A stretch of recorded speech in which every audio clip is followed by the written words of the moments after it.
Hello again, I am Jim Bobber and welcome to Williams. We're going to do a brand new career because the patch went live today and the game has changed significantly. And so I thought, why not start from scratch? You know, we've had a good run with the Haas team and I still have that save file and we may pick that back up again at some point. But I feel now is the time to really jump into doing a Williams playthrough with 2 feet. So we're going to go straight into that and take the worst possible team on the ride of their lives. Formula One, a sport that spans hearts, minds and nations, where the 20 best drivers in the world come together to take on some of the world's most historic circuits. And that legacy continues today. The 2021 championship was thrilling from start to finish. And 2022 is set to be even better. New regulations will usher in an age of pioneering changes.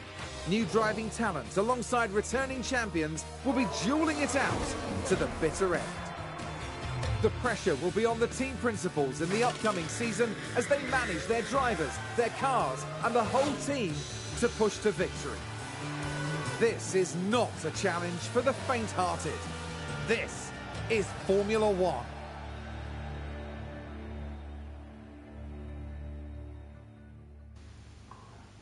How you doing, Marcus? Good to see you. Mercedes return to Williams is a legendary name in F1, winning 9 Constructors' Championships in their heyday. The Williams family sold the team in 2020, and the 2021 season saw them fighting well from start to end. They finished 8th overall, thanks to some incredible performances by George Russell in his last year as a Williams driver. In 2022, Williams have Nicholas Latifi and new signing Alex Albon, returning to F1 after a year away to make up their driver team. The pressure is on for them to up their performance this season and push their way back towards those midfield places. And the pressure will definitely be on because this is the hardest team in the game to play with. This is the reason why car performance is awful. The only car that has a similar performance level is Aston Martin, and they have a much better driver lineup. And they also have a much bigger budget, worse staff performance. They're the only ones with a worse staff performance than us, but their headquarter facilities are better than ours as well. So it was a toss-up. I was toying with the idea of doing Aston Martin, but you were saying in the last stream that nobody plays as Williams, so we're going to fix that. We're going to change. We're going to join the couple of streamers I do know that are playing as Williams, and we're going to have a damn good go at it. We have a very low budget. We have okay engineers, terrible technical and aero chiefs, and our facilities aren't too bad. But yeah, this is going to be a real challenge. We're going to be in this one for the long haul.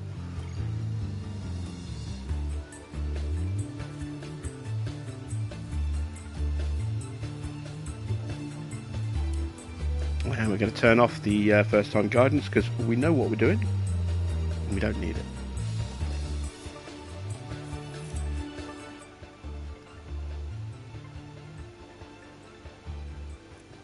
We also don't need Nicholas Latifi. We are binning him off as quick as we can. I'm going to play about with the driver market a little bit. We're going to keep Alex Albon for the first season because he's a decent driver. He's got 1 year on his contract as it is, and then we'll probably look at replacing him at the end of the season. As for Latifi, well, he is definitely going in the bin, but we're not going to sign Piastri because we've already played with Piastri on the Haas file, and I've already played with Piastri on quite a few of my other files as well. And as good as he is, it's nice to take a break and try something a little different. So we're going to go instead with Théo Pourchaire. He's currently part of the Sauber Driver Academy. I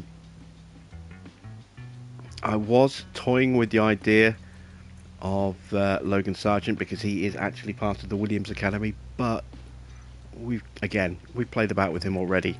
So let's go with a driver we've not used yet. So we'll sign Teo. And because he is still in F2, we can get him really cheap. So we're going to replace Latifi. We're going to offer him a 5-season deal.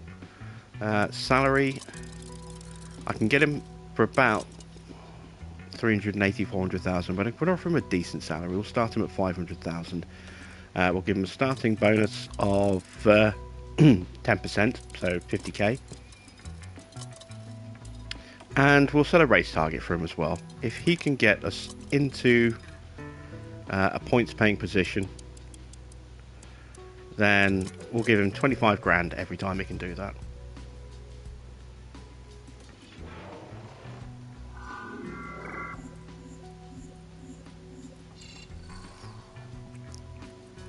Okay, so he loves everything apart from the bonus threshold, which he's okay with. He thinks it's achievable.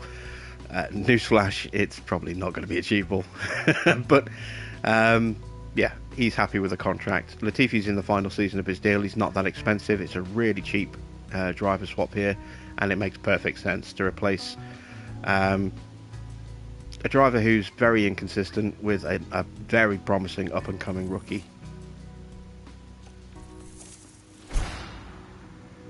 So there we go. We have Teo Pourchaire as our new driver in car 1.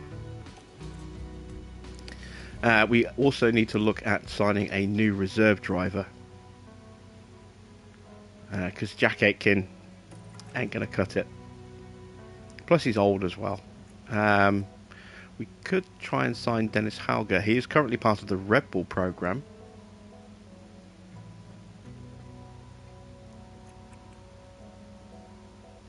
You know what, let's... do I go with Logan? He is officially part of the Williams Academy.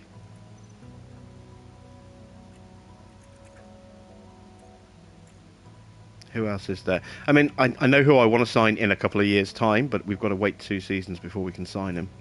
And that is Oliver Behrman. He needs to be 18, and he also needs to have completed 2 full seasons before we can sign him, so we can't get him until the end of the 2023 season.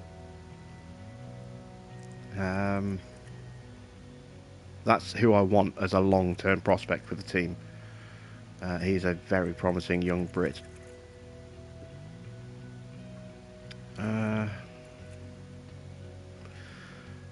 Who do we want as a potential for next year?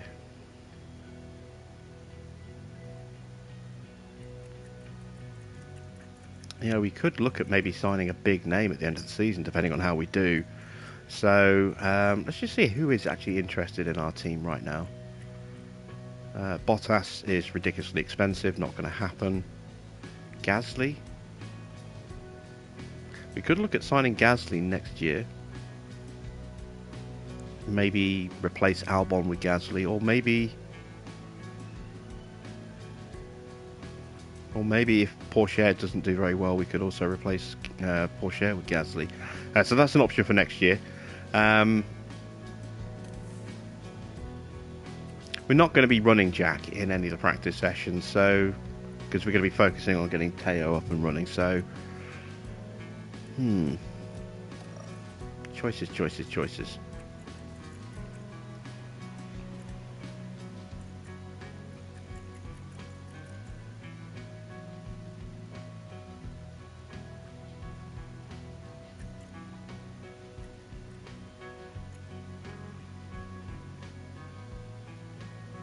We've got some time, so we can come back and sort out our reserve driver another time.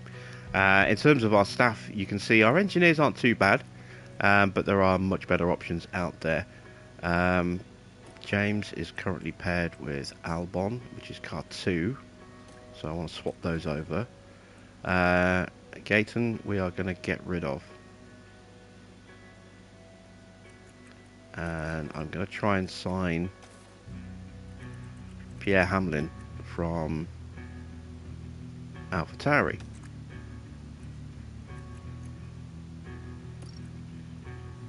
So he's going to be replacing Gayton. We're going to offer him a 4-year deal. And we'll go in at 800,000 as a starting salary. We'll offer him a starting bonus of 125. See how we get on with that.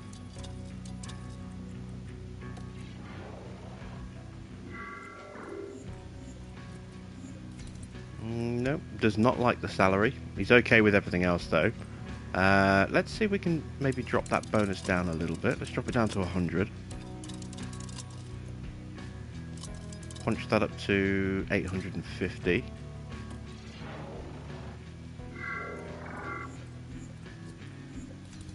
No, still wants a bit more. Let's go 950.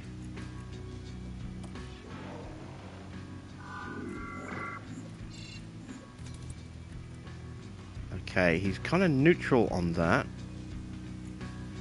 He does like the bonus. This is going to be our last negotiation, I think. Yeah, it is. Okay, so I want this guy. So how much higher do I go? I'm going to go to 1.2 mil just to make sure we get him.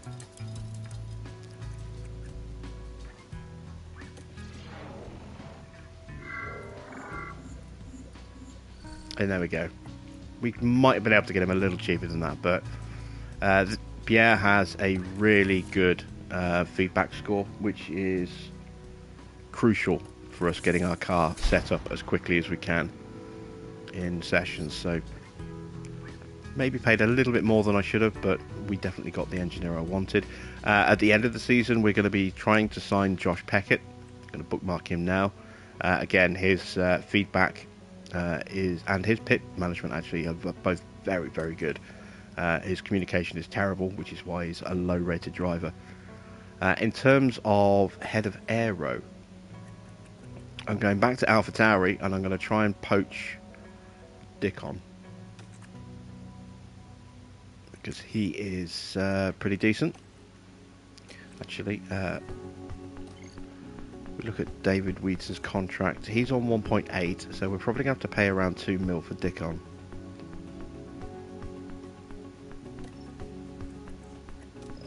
So we want him on a 5-year deal.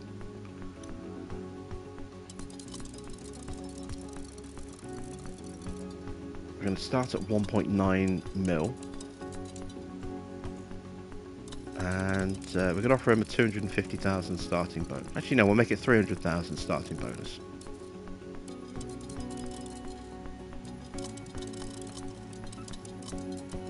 If we can get him happy on the bonus, maybe we can get him to accept a slightly lower salary than he would normally want.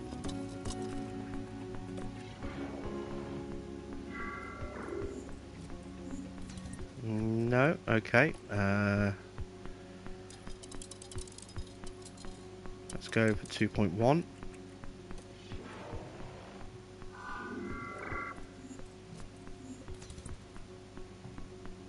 Okay, going to need a little bit more.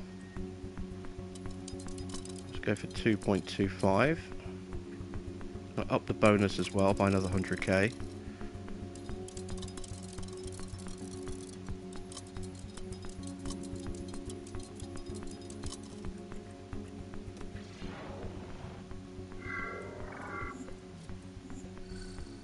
And there we go.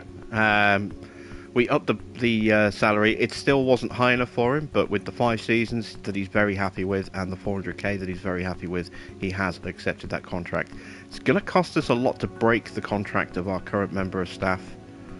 Plus the buyout fee makes it quite an expensive purchase, but it is definitely going to be worth it because performance-wise, Dickon is so much better.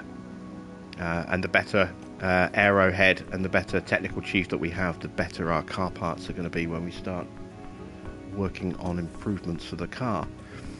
So now we need a new technical chief because the one we have is rubbish. Essentially, we do have some options in the free agents here.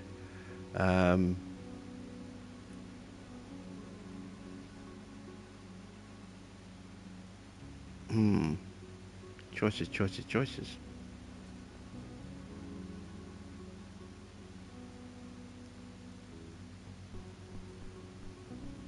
You know, I'm not going to gamble on that. I'm going to go for a known quantity. I'm going to go for Simone Resta, the Haas technical chief. This guy's going to be a fair bit more expensive. Probably going to have to pay about 2.5 mil for this guy. But again, in comparison to Francois, his stats are going to be much better across the board. And we need very talented staff if we want to stand any chance of polishing up the turd that is this car.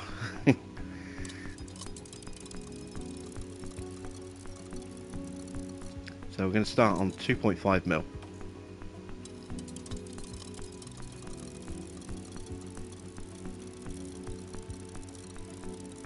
And we're going to offer him a $475,000 bonus.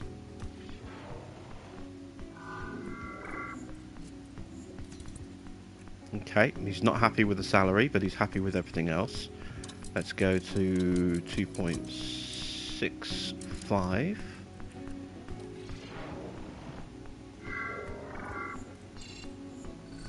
And there we go. That is an acceptable salary, so we have a new technical chief, and we also have less than 6 million left of our budget already. It is a very difficult team to start with. If you want to improve your staff, you can't improve your facilities. If you want to improve your facilities, you don't have the budget to improve your staff. Yeah, you don't have the option to go for high-paid drivers either. But we've done well. We've got a good engineer in here. You can see this is why I wanted him. His feedback score of 88 means that he's very good at getting a driver turned around for feedback scores in practice sessions. He's got a good solid pit crew management as well. So the communication stat literally only affects how quickly he pairs up with Alex and boosts the affinity there. So that's the least important of the three stats. It's all about pit crew management and feedback, and we wanted good scores in both. Plus, this guy's young. He's only 36 years old. So we can have him in the team for a long time and really, really train him up. Right. That's our staff done. New engineer, new head of aero, new technical chief. Now it's time to work on improving the car. So we do have the basic suspension that the game gives to everybody. We've only got the one copy. We need to manufacture some new ones. We've got a new race in 11 days. We want 3 parts. So we're going to manufacture 3 of those. We'll get 2 of them before the race, before Bahrain, so we'll have 1 on each car and a spare. Just have to hope that no one bins the car. And then we'll have a backup for both cars in the week between the next 2 between the races. So that's those ordered. Let's install that on car 1, which is Porsche's car for now. And now we need to make something. And this is why I wanted to get the technical chief and aero chief out of the way before we even started designing a project, because their input can help really boost a part. How you doing, Tex Big Dog? So, of all the parts, the 6 parts, I think the most important 3 are the front wing, the rear wing, and the underfloor.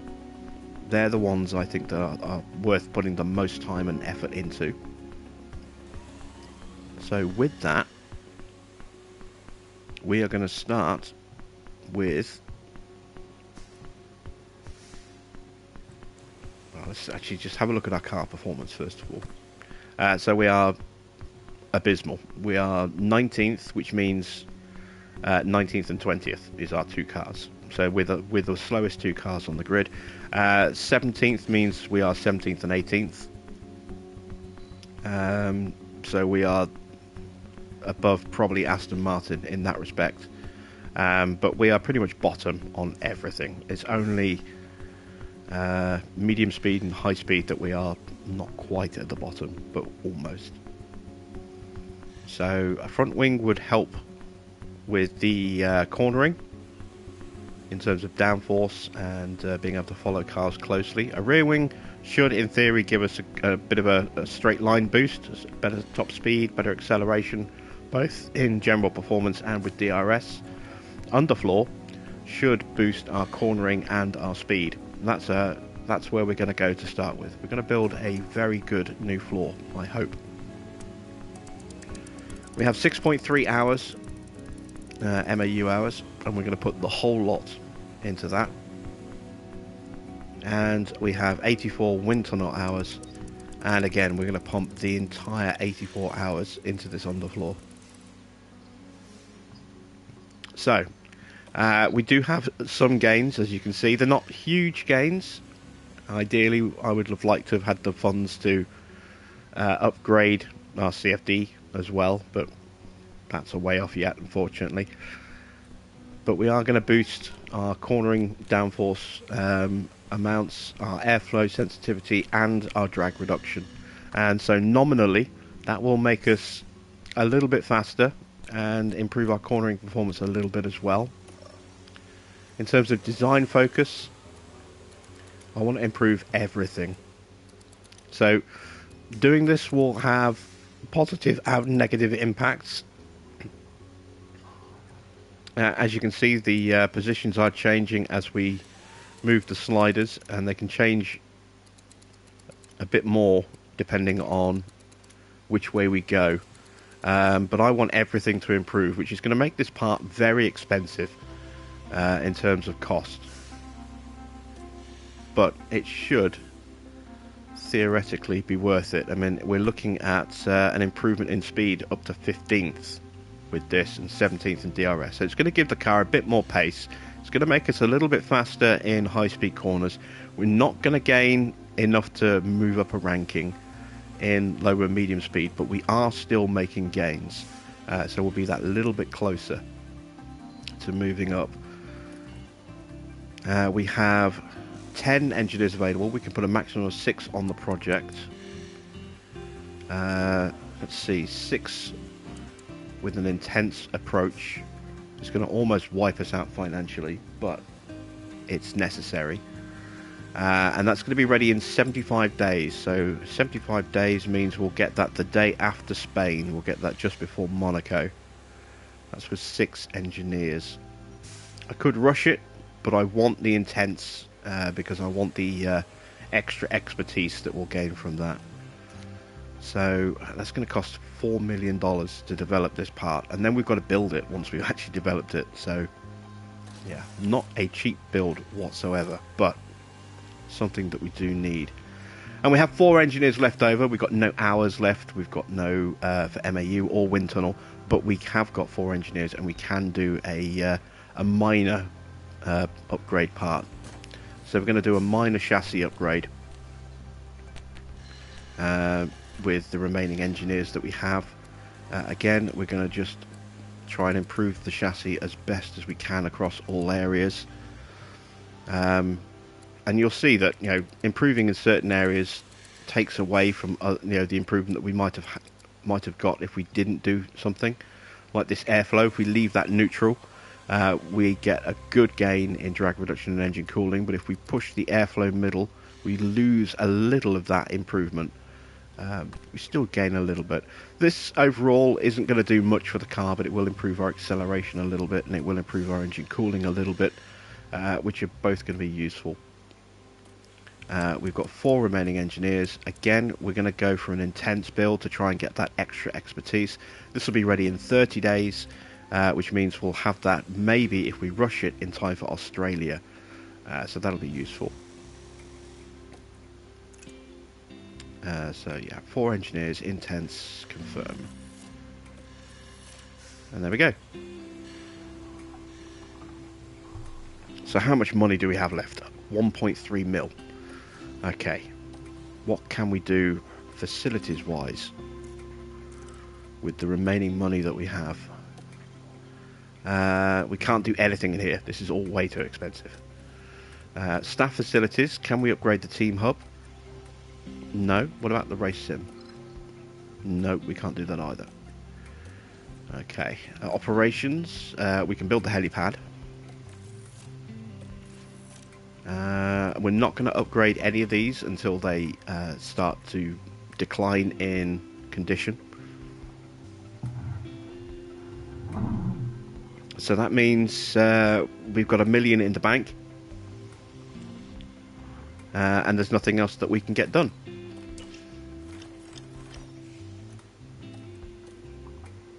But we do have the money for a party, as always. Okay, sponsor obligations are already set. We can't do anything about that. Introducing new staff members. There they are. And our new driver as well.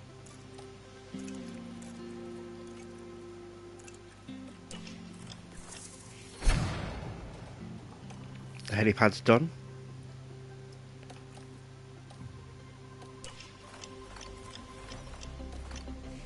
Okay, we still haven't got any more money. Bit of a shame. But we should have, if we go to car 2, we should have that second suspension now. Yes, we do. We've got 3 of them. So let's install the suspension on Albon's car as well. There we go. Into race prep. Let's look at our targets. We are going to be back of the grid. We're not going to get 15th. We are, if we're lucky, and I mean lucky, we might finish 15th, but we are certainly not going to be able to get the fastest lap. And in terms of qualifying streak, well, again, they want us to get 2 cars in the top 15. That's just not going to happen. I don't think we're going to be able to get out of Q1 until the Barcelona at the earliest, if not, after Monaco when we get the new floor. That might be our best chance of actually getting out of Q1. And in terms of guarantees here, again, we're not going to reach Q3, and I don't think we're going to reach Q2 for a long time. So there's no point making any guarantees. We're just going to be losing money. Welcome to the archipelago of Formula One. Bahrain might have a small land footprint, but it's showing its big spirit right now in the grandstands. Either way, it's time for another fantastic weekend of Grand Prix racing. The Bahrain International Circuit is a challenging track, and the cars routinely have to brake from high gear to low to take the narrow turns. With the need for downhill braking, the risk of locking up is one drivers will need to manage. It's all about focus and balance to get victory here.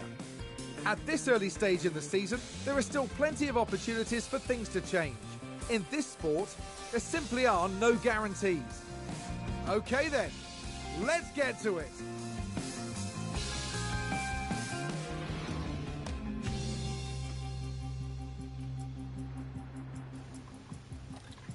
Okay, so we do have some experience racing and getting set up at this circuit. So I'm going to go with a setup I've used before. I don't know if it will carry across properly because it does seem to randomize. I've tried using one setup on this race across multiple play files, and it's always slightly different. It's never exactly the same, but this is one that I did with my Williams playthrough that I was doing earlier today when I was testing out the patch. So let's see just how much we're going to have to change this. In theory, that should be pretty close. All parts are brand new, don't have to worry about that. I'm going to stick them on hard tyres, and I'm just going to run them for like 40 laps. One single run. We're going to run them low just to protect the parts. And same for Albon. His car setup will be, again, slightly different.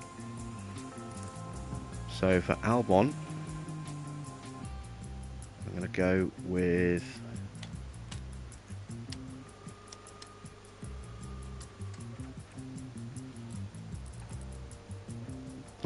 that. And I'm going to run him for 40 laps. And we're going to run him nice and low. And the reason why I'm running them on a single run for 40 laps is Radio check. just to get their track knowledge up as much as possible on day one. So let's send out Alex first.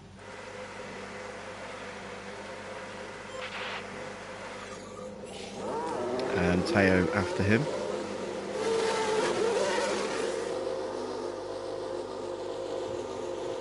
I'm also going to get both drivers to try and look after the car as much as possible, so we're going to instruct them to stay off the curbs.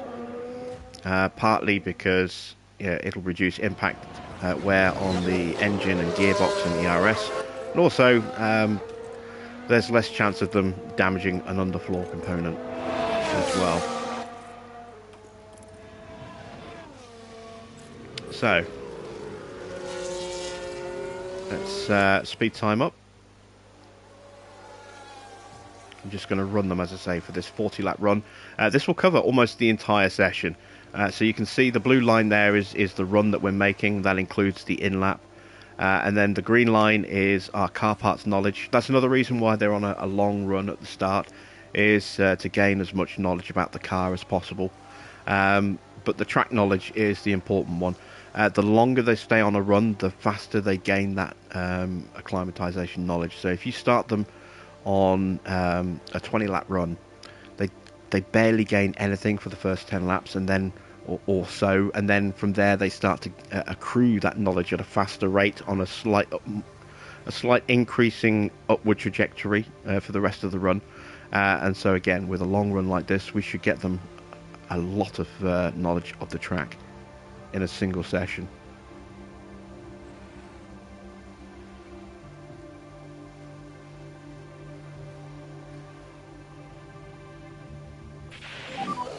Hold the balance, please. It's good. Copy. Okay, so the setups I was using on my previous Williams playthrough, which was pre-patch,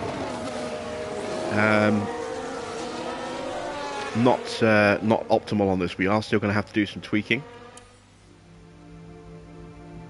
or at least for Albon. Anyway, let's see what happens with Teo.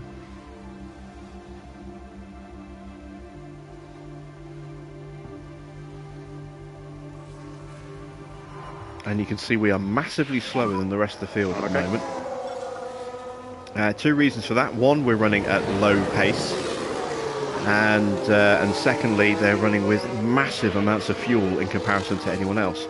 Speaking of, part of the patch, you can see now that we no longer have a lap indicator as to how many laps of extra fuel we have, or how many laps deficit of fuel we have.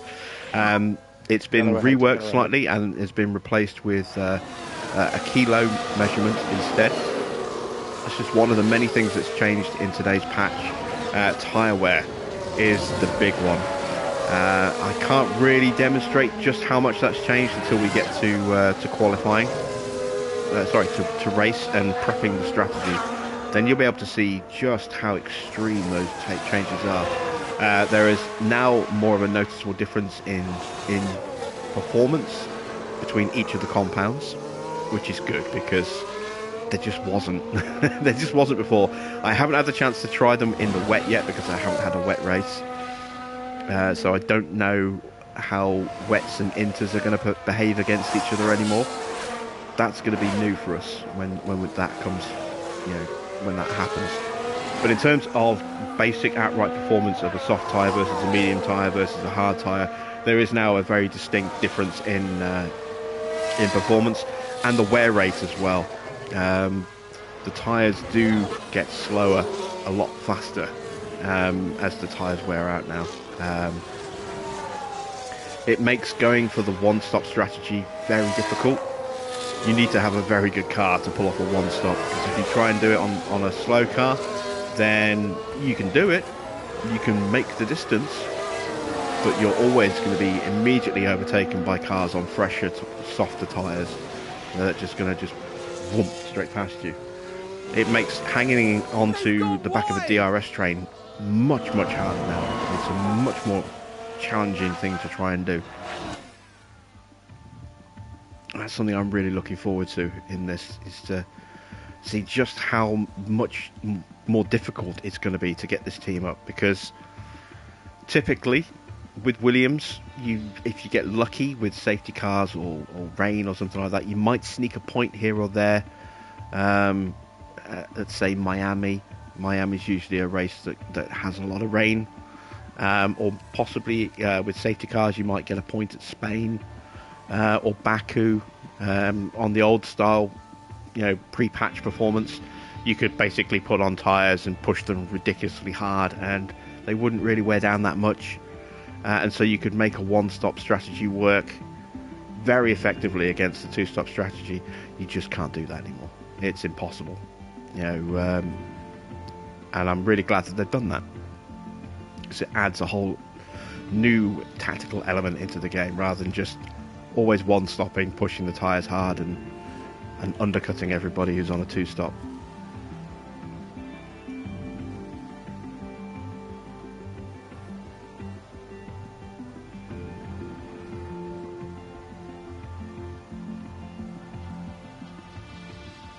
Okay, so we're nearing the end of our runs, I think. That sounds like someone's gone wide there. Yeah, we've got about 10 minutes left in the session. Yeah, there we go. So these guys are going to be coming in pretty soon. In terms of track knowledge, you can see they're already at 50% on track knowledge. Normally, if I do 2 runs, I do a run of 20 laps or so, bring the guys in, change the setup, send them back out, do another run of around 20 laps. And that will get me to around 40-42% track knowledge. We're going to be on 60% by the end of this session. Oh, Porsche has had a spin.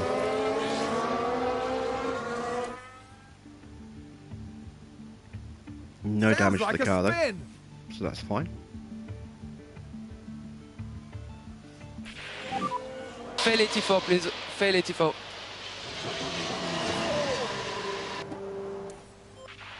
And there we go. That is the first session done. 61% track knowledge, 62% track knowledge. That's 20% higher than I would get doing a two-run split. And we're at 83% on the setups, so a little bit of tinkering to do. Okay, so we are good and great.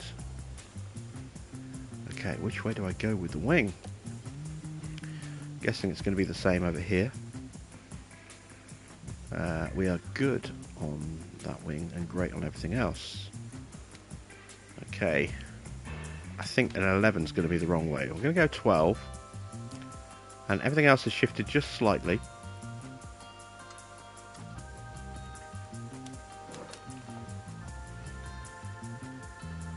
Let's give that a go.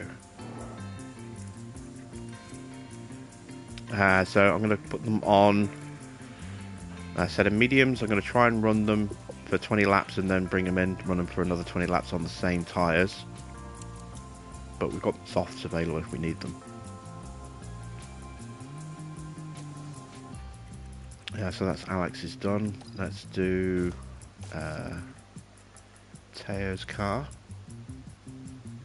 So I'm going to go 12 on this one as well. Going to up the front wing to 6, and then I want some minor changes everywhere else, so I need to pull that in. Let's go 6.5. Yeah, let's go with that. Oh wait, no.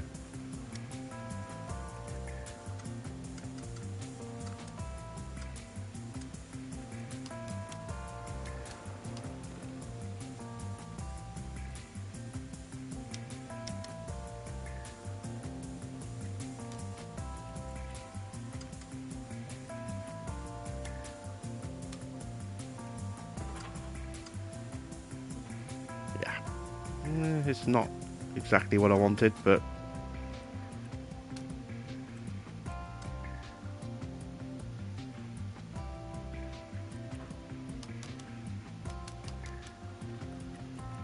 I go to a 7.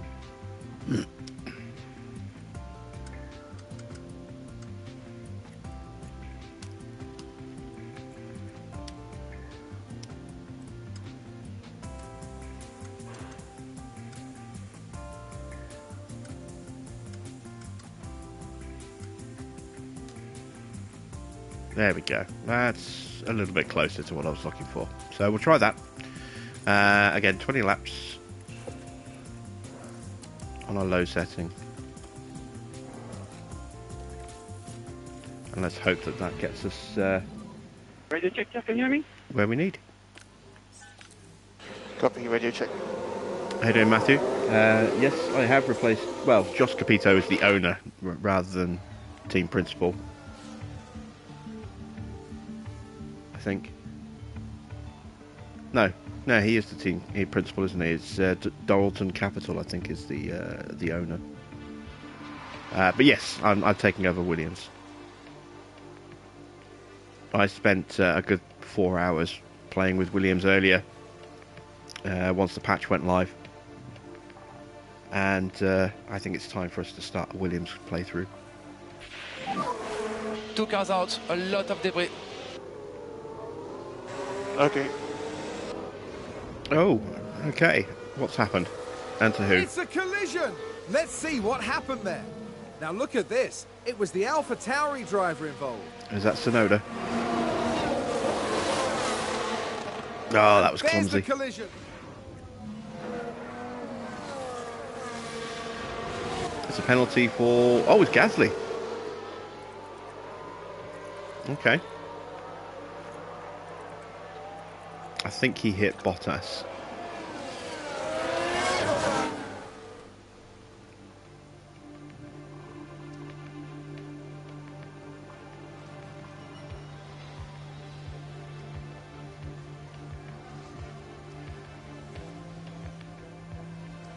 Is that all before today's patch, Matthew?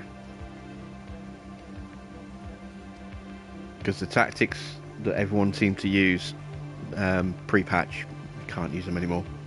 They just won't work.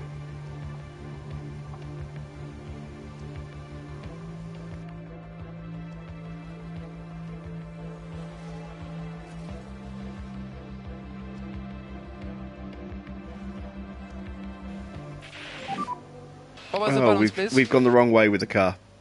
It's very neutral. Okay, happy with that. Okay, that's not ideal.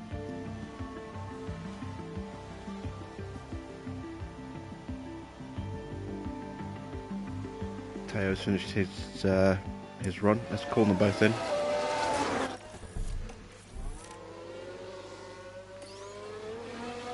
And there you can see what I was saying earlier about the curve for their track acclimatization starts off very shallow and then gets steeper the longer into the run they go.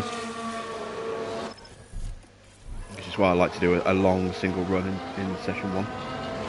What does the patch do? The patch does a lot. It fixes a few bugs.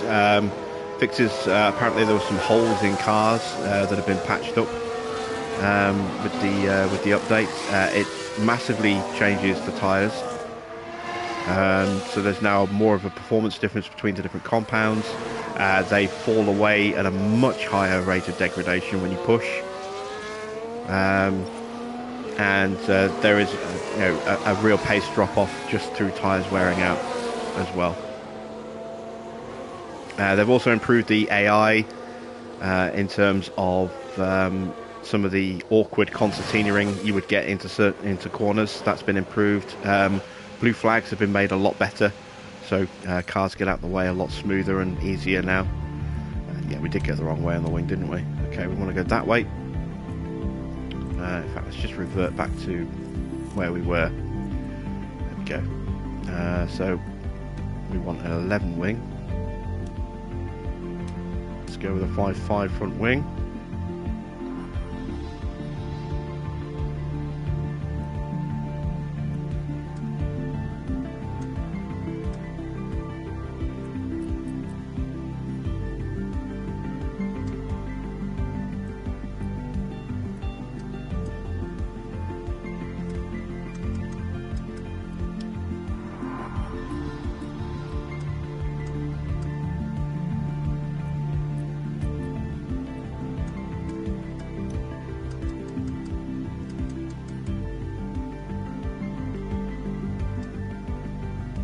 That's my optimal there.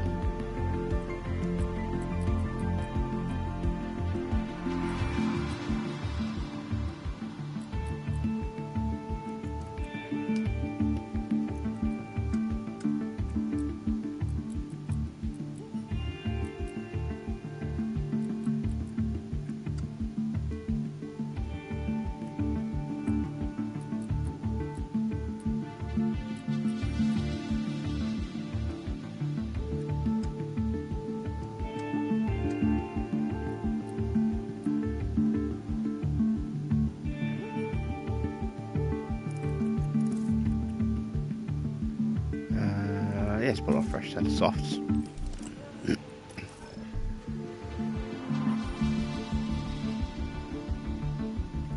So again, we went the wrong way with the rear wing, so we need to go to 11. Front wing wants to be on a 5 now.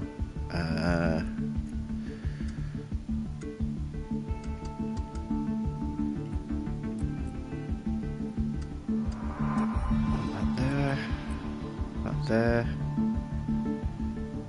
Traction needs to change. That might be it. So I think there are, I'm not 100% certain, I'm kind of just guessing on this, but I think there are a number of variations of a car 1 setup and a car 2 setup for each circuit, and it just randomly generates them at the start of each race weekend. I say, because the 2 setups, I mean, again, the setups I've got written down, but the ones I used earlier this morning, Who's running wide or this there? afternoon, pre-patch, and they were both 100% optimals.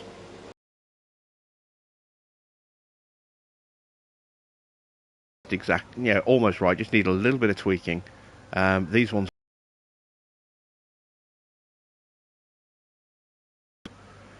So I get the feeling that there are, say, and it randomly picks one of those 5 for each circuit.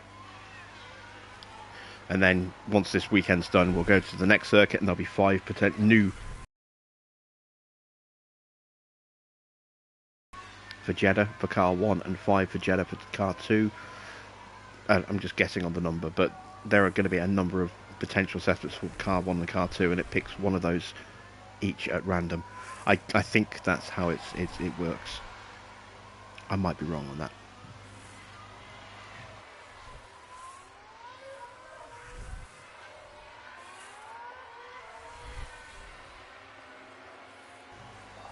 But based on the fact that, you know, every time I've tried to duplicate a setup I know will give me 100%, it never does. It's always off by either a little bit, or in some cases, like this one's, a fair bit.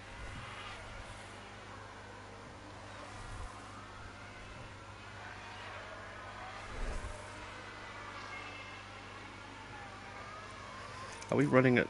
Yes, we are. Why is Joe so slow? Oh, I bet it was Joe who got hit. Not Bottas, it must have been Joe who got hit. That's why he's so slow. Must have damaged something on the car that's either stopping him from running again or is taking a long time to replace.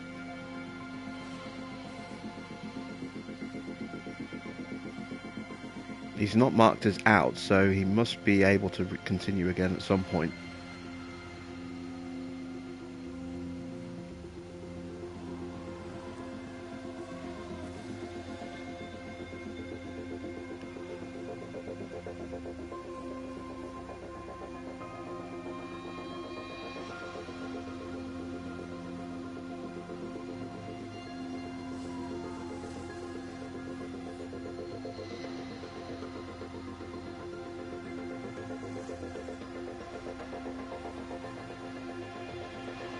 Well, it looks like he's not going back out. Neither's Gasly. So again, must have been some significant damage to his car as well. Not enough to force a retirement, but it's enough to keep them in the garage. How is the balance, please? The car feels good. Albon's car's back up to good.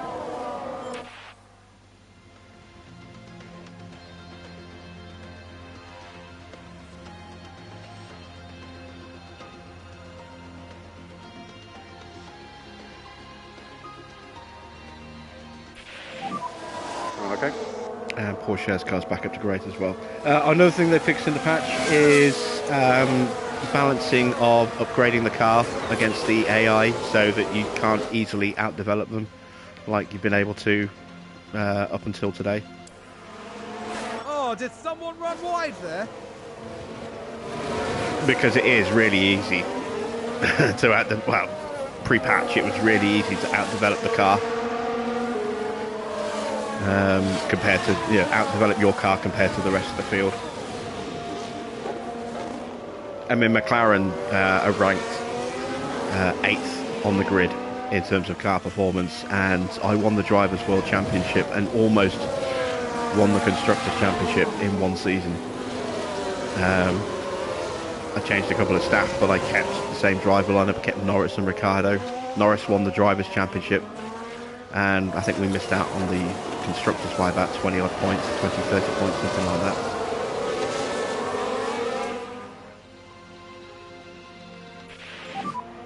Okay, that's end of session. And that was only developing the car for the first half of the season as well. So a combination of the upgrades that I dropped on the car plus the old tactic of you can just push the tyres ridiculously hard and they won't wear out, made taking Mercedes to a Drivers' Championship in one McLaren to a Drivers' Championship in one season, very achievable. And it shouldn't be that easy. That's why I decided to wait. Welcome back as we continue our race weekend with practice soon to finish and then qualifying hot on its heels. That's why I decided to wait until we'd had a patch to really address some of those performance issues before starting a Williams file, because I wanted it to be a real challenge. And based on my experience earlier today, it's definitely going to be one. Anthony sacked his engineer. Which engineer? Which team?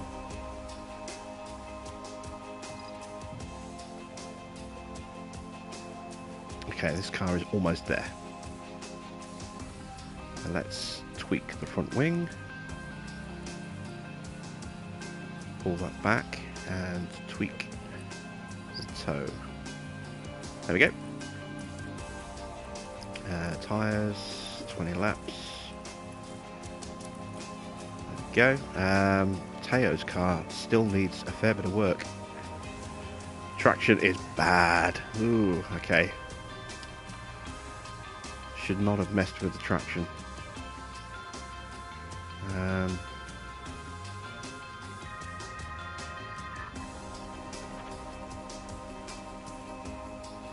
Let's revert the car to its highest setup. Okay. So cornering does need to be there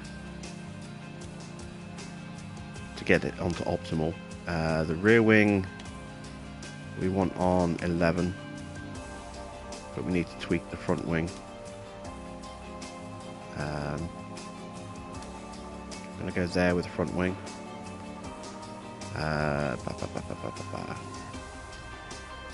We do want a 7.3 roll bar.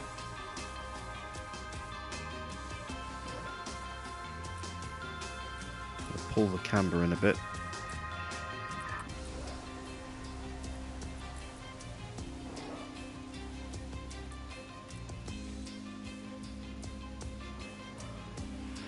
This one's going to give me headaches trying to figure this one out, I think.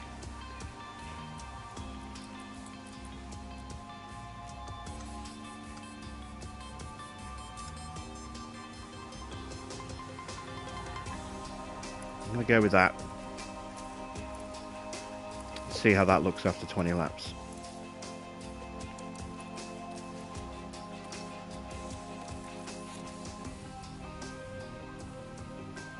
Aston Martin. Could it either be Ben Michel, who's the 84 rated engineer, or Chris Cronin, who's rated 80. Copy, radio check. Those are the two Aston Martin engineers.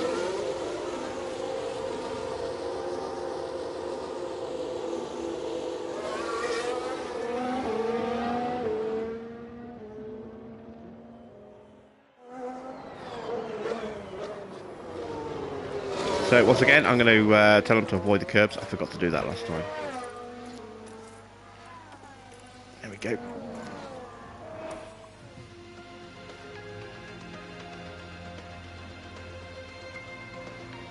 I don't think there were any free agent race engineers. I know there were free agents in aero and technical, but I didn't think there were any free agent engineers.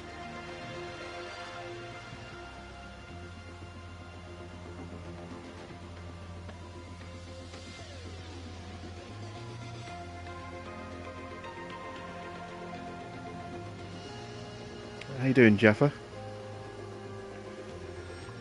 Apologies if I'm getting your name wrong there.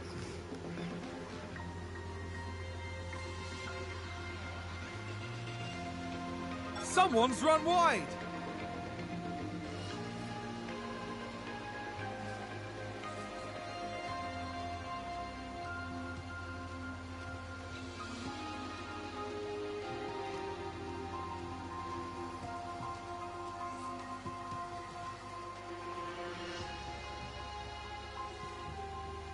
I'm doing okay. Thanks for asking. I'm loving the changes to the game with the new patch.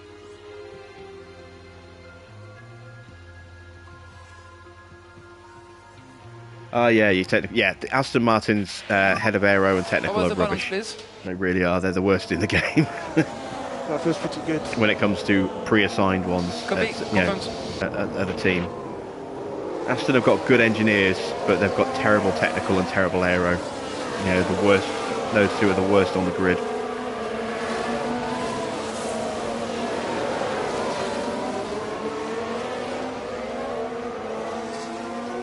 1.5 mil is actually pretty cheap for T-Chong.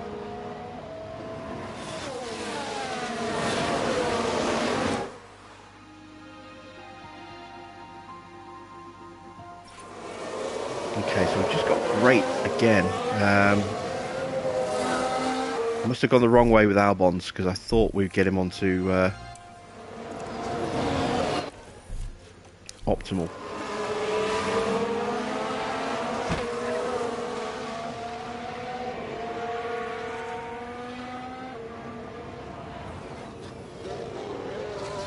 So is this a brand new file you started today, post-patch then, Anthony?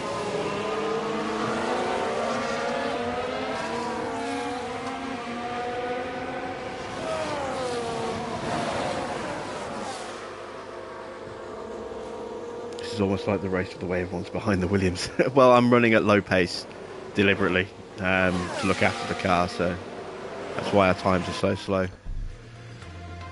Yeah, we did go the wrong way. Okay, so let's go that way with the wing. Oop. Don't want to move the rear wing angle.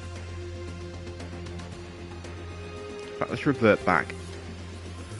So, we know where we're going with this. So, if we go that way slightly, I'm wary of damaging the rear wing setup at the moment.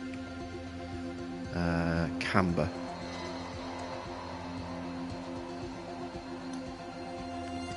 Camber's pretty much maxed.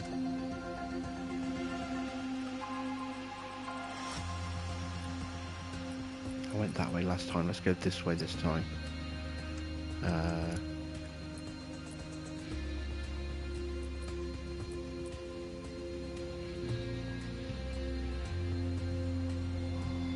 I think that might move the rear wing again. It's hard to tell when the lines are so close to like this. It gets really tricky sometimes to tell if you're actually making a positive movement or not.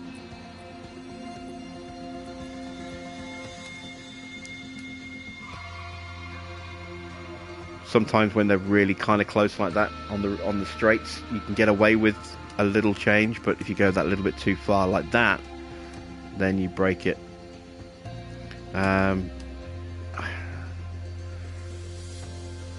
We need a slight change. I'm hoping that's going to be enough, but I'm worried about maybe breaking the traction.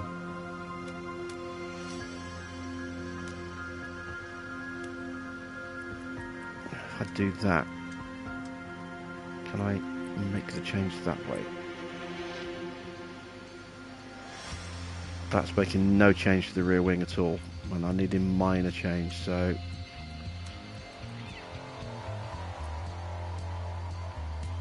yeah, we'll go with that and hope. We've got a good full setup to fall back on if we need to.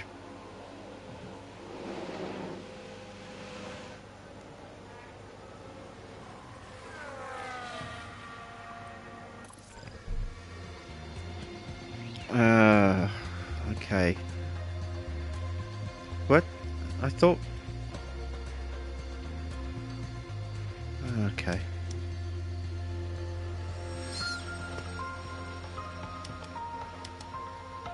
Okay, so that's giving me a change there.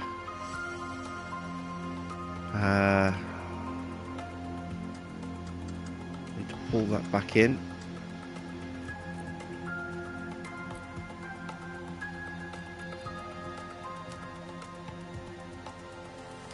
Just go with the 4.5 on the.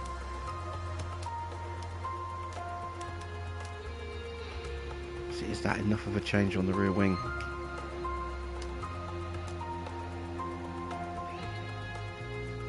I hate when it's so fiddly like this.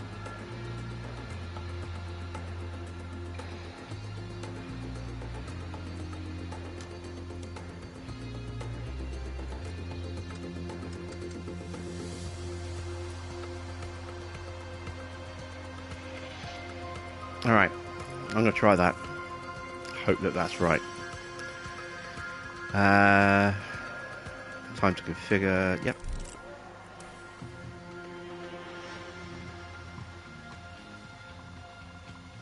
Enjoyed the videos of Construction Simulator 22. Yep, more videos coming tomorrow.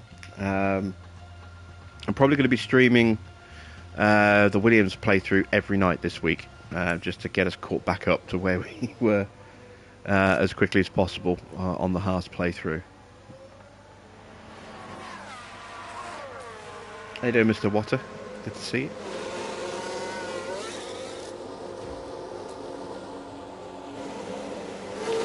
What would I advise to upgrade on the car first? It's different for every car based on how good the car's performance is, but the three areas of the car that I think give the biggest increases in performance at the start anyway: front wing, rear wing, and underfloor.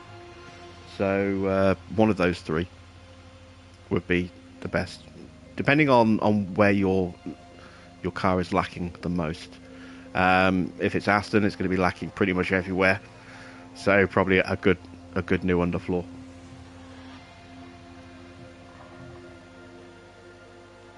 That's the route we're taking on this Williams file. I've put everything into a brand new underfloor design. So all 6.3 MAU hours, all 84 wind tunnel hours have gone into that, and that will be ready for Monaco. But I'm also doing a very small minor upgrade to the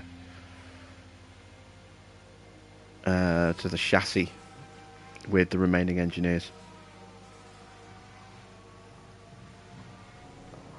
No hours available, just 4 engineers, and their current rate of expertise and knowledge, plus the input of our technical and aero chief, means very, very small incremental gains, as opposed to a big gain from a lot of research.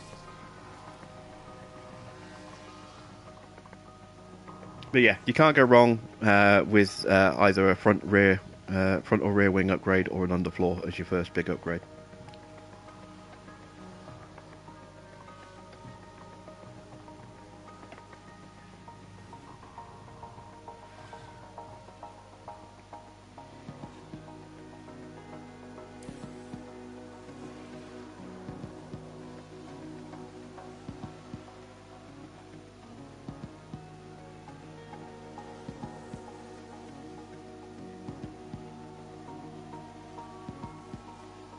Okay, just waiting for the feedback.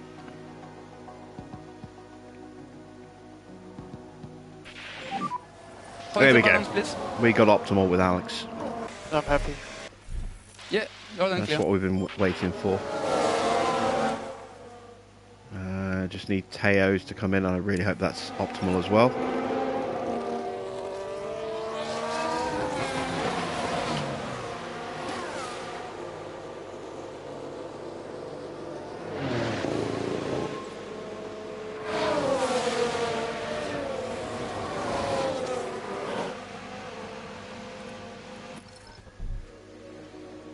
Ah, so close. Okay, so we could fix that. Potentially. By doing that.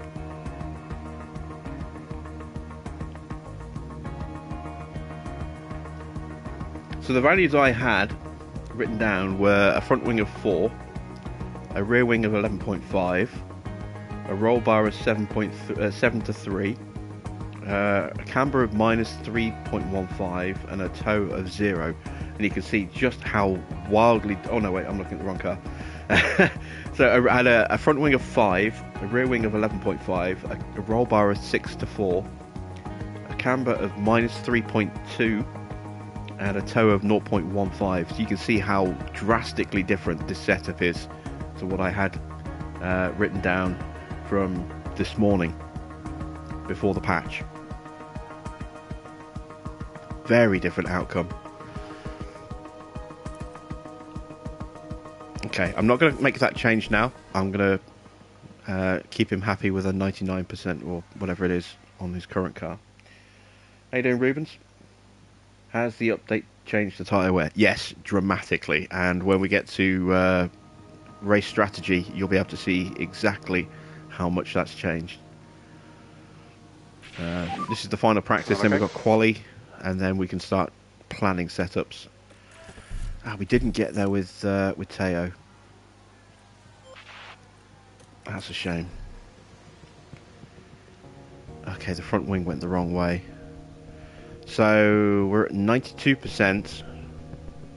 So just see what would we need to change. We'd need the front wing to be about there. So I can see where my optimals are. Don't tell me this is going to be... No, it's not. I thought for a minute this would be the the other car setup. So that would need to go back to there to get that optimal pairing done, and that, I think, would do it. So again, we'll make those changes for quali. I want them to have a 92% bonus going into quali.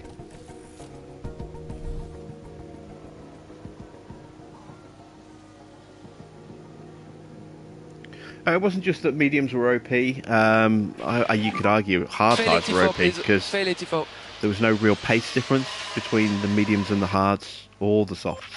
You know, there was barely any pace difference at all in any of the compounds. So, arguably you could say that the mediums were overpowered. I would say that the hards were the most overpowered because you could run those at a very high push and keep up and even overtake cars on soft tyres, which you shouldn't be able to do. Not when they're both brand new anyway. Okay, so we've got our performance bonuses. I don't know if these performance bonuses get locked in at this point. I think they do, which is why I like to make the changes here at the start of quali rather than at the end of practice and then them going in with question marks on their setup. So what did we say on this? We needed to change that there and then that there. And that should give me the change I need to get that to 100. We're going to take off the cooldown lap. That's something that's been fixed as well. It used to bug me like crazy that whenever you did a run plan, you took the cooldown lap off. Every subsequent run, you would still have to go in and tweak the fuel to get it back down to its lowest possible amount. That's fixed now. You don't have to make that change again, which is good. And Teo's car. This one's more of a gamble, but I think if we go ahead and make these changes, that we will get his car up to 100 as well. So this one's more of a risk because we're making more significant changes. Right, into quali. We are going to qualify way down the order. Radio check. Right at the bottom. I'm going to send my guys out straight away, try and get a clean run in before the track gets busy. Hopefully we'll be lucky on the timing. Nope. I think we got held up by Sonoda there. We cleared Leclerc without too much of an issue. They have improved cars getting out of the way, but it's still not perfect. It's hard to tell if those times are truly representative of our pace. But I think the best we can get is going to be P17. It's the absolute best we can get in qualifying anyway. We don't have the pace of Mick Schumacher, who's probably going to be the one who qualifies in 16th. I think And, someone's run wide. you know, we're kind of battling it out with the Astons. Yeah, looks like our times are pretty much about right. I don't think we really got held up. Maybe slightly. Maybe we can get a slight improvement on this second run. But it won't be much.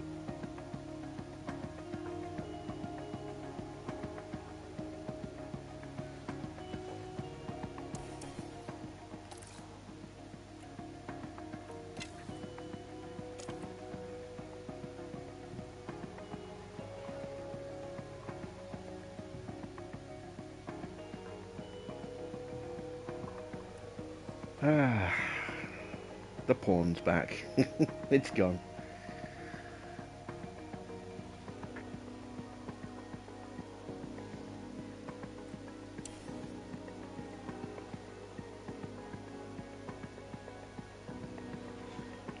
Alright. Can we get above Vettel?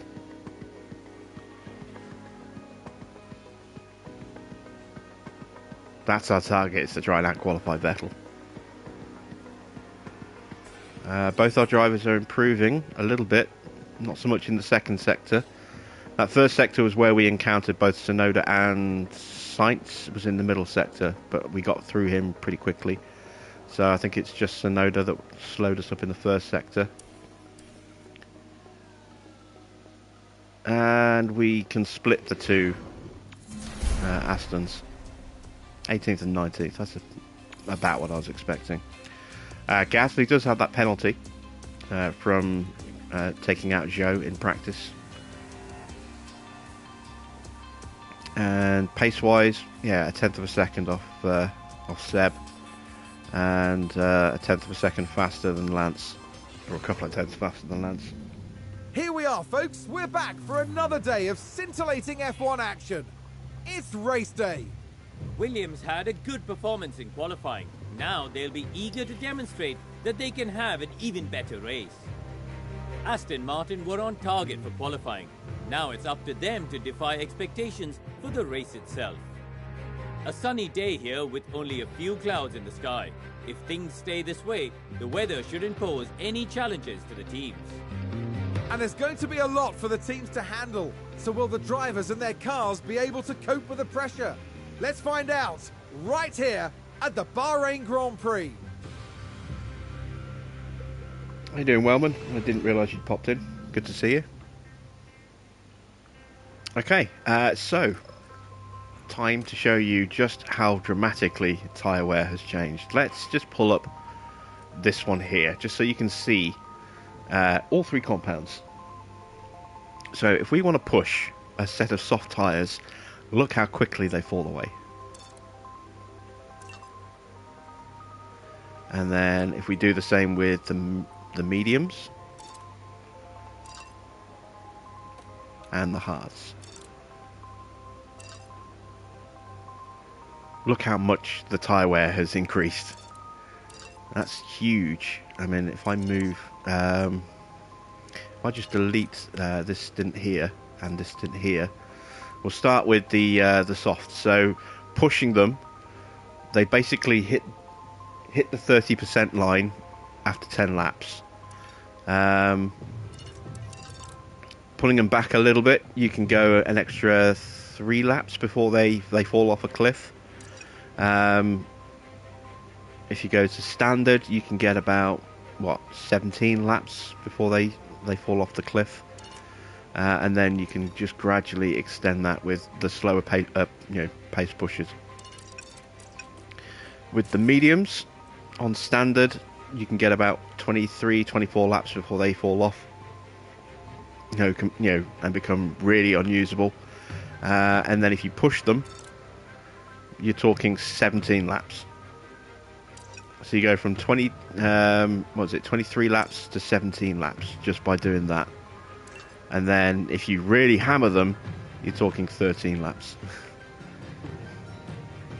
And then you've got the hard tyres. So on standard, you're looking at 27 laps, maybe 28 laps. If you start pushing them, then you're looking at 19 laps. And if you really hammer them, you're looking at 15.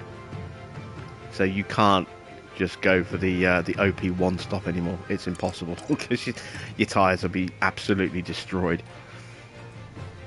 And your tyre performance is much more noticeable. You can be at, say, 50% on a set of hards, and someone could be coming up behind you with a set of, say, 80% mediums. They get past you, they're gone. You know, I struggled so hard to hang on to the back of cars at Imola. You know, they overtook me because I tried one stopping on the first 4 races of the season, and I could do the one stop and I could make it work in terms of getting to the finish, but I had to be so careful with pace. I had to actually physically slow the car right down on a couple of occasions, and anytime anyone got behind me, you know, it was a faster car, they just went straight past me, and I couldn't keep up with them. Within a couple of corners, I'd lost half a second to a second. You know, with worn out mediums against fresh, worn out hards against fresh mediums from the guys that had stopped and come up behind me. So yeah, you really have to think about your tyre strategy now. If you want to have leeway to push, then you have to change your tyre compounds accordingly. And even then, you haven't necessarily got a lot of room to push. You can only push for a very limited period of time, because if we wanted to push these mediums for a lot, you can see how much we lose in terms of tyre life. So this is the strategy we're going to go with Teo. Teo's got good tyre wear in general. But if we over push the mediums, we can always on the first stint we can always switch to a set of hards on the middle stint and then finish on a set of softs.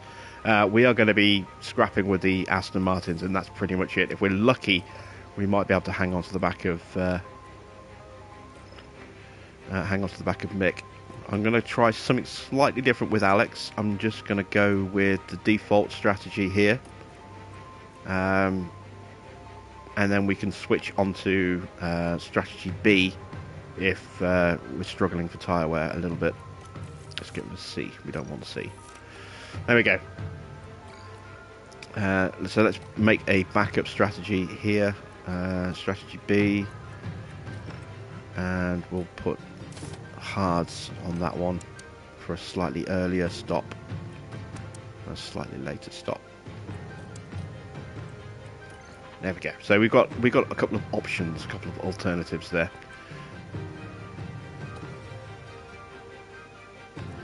In terms of fuel, I'm going to put that little bit of extra fuel in just to give us some pushing ability. Fuel pace now does not have the same impact that it did before. Your pace is now a lot more dependent on your tyres.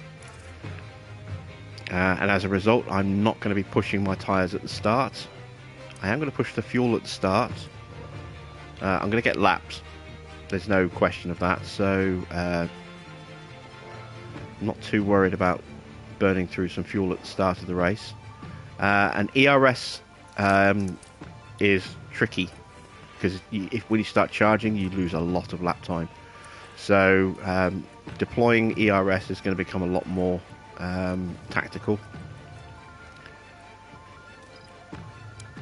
You can't just spam your ERS, you know, like you could before, because it takes a long time to charge it back up, and you lose a lot of time trying to hang on to the back of cars that are faster than you, and your charging is now with the skies really mostly difficult. Clear, tonight's race shouldn't hold any unpleasant surprises. Here we have Alexander Albon. They're in the back half of the pack, so they'll need to work hard if they want a podium finish. And looking at the second Williams car, with their starting position in the back 10, they'll have their work cut out for them. The teams are ready to go. And this is it, the Bahrain Grand Prix. It's lights out and away we go.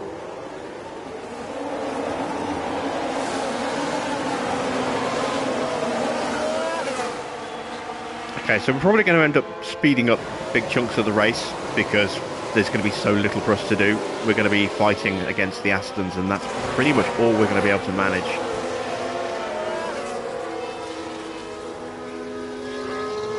But we will keep an eye on what's going on up and down the grid where we can. Martin with a great play there. And we will try and steal some positions where we can as well. The safety car is going to be our friend at every race, for at least the first half of the season. Good job. The real test of the new patch is going to be Canada, because Canada was a race you could always do really well at. Just gained by Williams. The first time I raced with Williams at Canada, I got 5th and 6th. I mean, I got lucky with a safety car to get that 5th and 6th, but I got 5th and 6th in a Williams on a one-stop, which shouldn't have been able to do. Austria will be another circuit where it'll be really interesting to see. Keep pushing. In terms of tyres, everyone's on softs apart from Teo. Looks like Aston Martin have just gained a race position.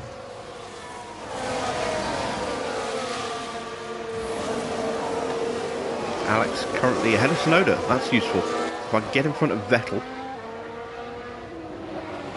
Ocon's dropped back as well.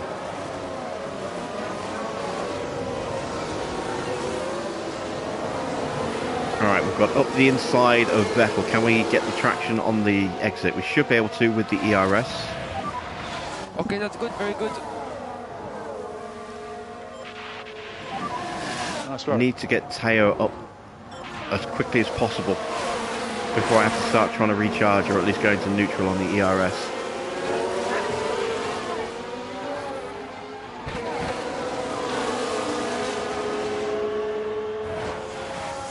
But yeah, there were some circuits where it was just so easy to get good results. You know, Austria is one. Canada is probably the easiest circuit to get a good result at. I'm really hoping that those races are going to be a lot more tricky now. Because you could just take a load of engine penalties at Canada and still get a really good result. And same at Austria, you could just take a ton of penalties and get a good result there as well. On my McLaren playthrough, I'm in my 2nd season. At Canada, I did exactly that. I took a load of engine penalties. They were my drivers started, they qualified 5th and 7th, but they started 19th and 20th because I just took a whole load of engine penalties to replace parts that have been damaged in accidents in previous races, and get a nice big stock of parts back up again. And I won the race, 1st and 2nd. There were 3 safety cars, which helped, and 4 retirements. But the whole field, apart from 4 drivers, did a one-stop. And I cruised to a 1-2 victory. You can use yours. Actually managed to achieve pretty much the impossible as well. The screenshots on my Twitter page, George Russell overtook Lando Norris coming out of the last corner on the last lap and crossed the line and took the win 0.000 seconds ahead. They literally crossed neck and neck. They were separated by a hair. Less than 1,000th of a second. Less than half of 1,000th of a second.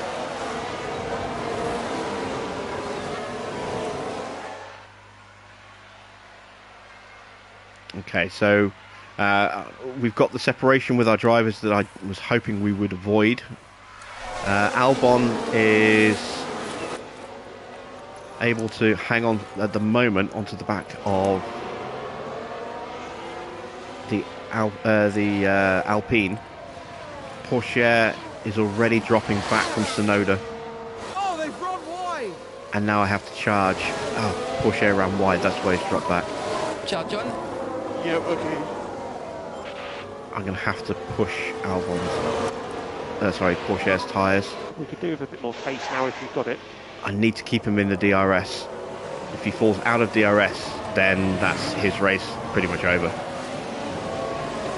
Albon as well. He's got no battery left.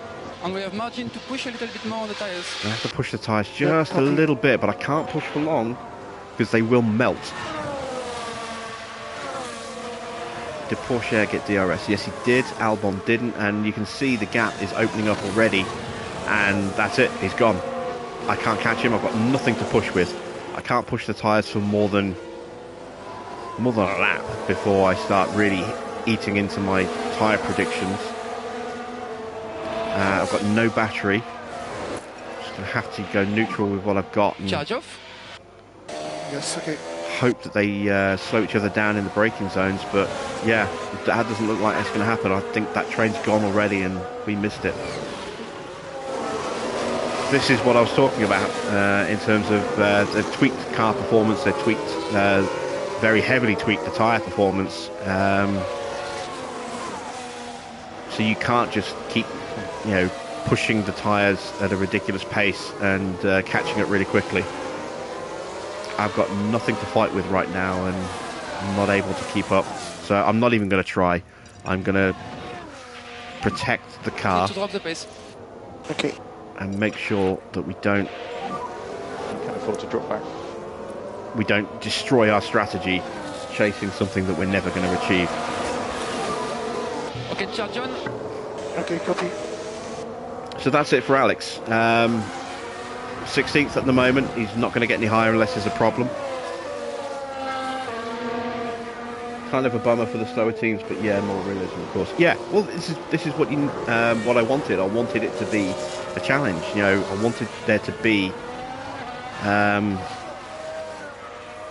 a grind to get this team back up rather than a very easy development path where you just constantly win the arms race against the AI.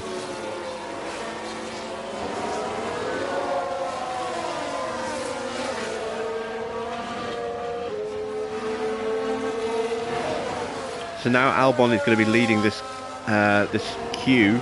He's got 3 cars right behind him already. While he's charging up, that's Teo's dropping off the back already. Look, because he's charging up as well. Need to push on with the tyres. I'm going to up his tyre pace, and you'll see him start to close that gap back up again. But again, you can already see a dip in the line. It's very hard to see it at the moment, but if I keep pushing at this pace, you'll see that dip get bigger and bigger, and we'll eat more and more into the predicted life of the tyres. You have to really be sparing with when you push now if you don't have a lot of margin on tyres. And if you have a lot of margin on tyres, it means you're probably running too many stops or the wrong compounds. Which means you're going to be slow. Regained a place. Right, Albon has lost a position, so I can't use him as a slowdown anymore. Just got to make sure I don't lose the back of that AlphaTauri. It's already nearly a second away from me. And this is where charging up really hurts you, because you lose that acceleration out of a straight. And the only reason I'm closing back up is because he doesn't have DRS the car in front. But I'm going to have to turn the recharge off in a second, just to make sure that I don't lose him through the rest of the lap. Porsche, you can see Porsche has already dropped to over 2 seconds behind, because he's out of DRS and he's charging. I'm going to have to turn him onto neutral as well. I may even have to get him to push, try and catch up again. I'd like to try and get Alex in front first.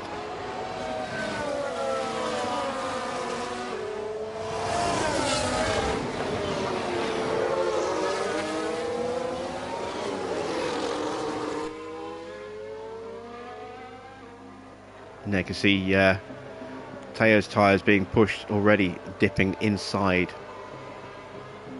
their prediction. They've got a little bit of margin on these mediums, but not a lot. I'm going to have to try and deploy. Full deploy. And see if I can close that gap back up, but I think already that gap is already too big.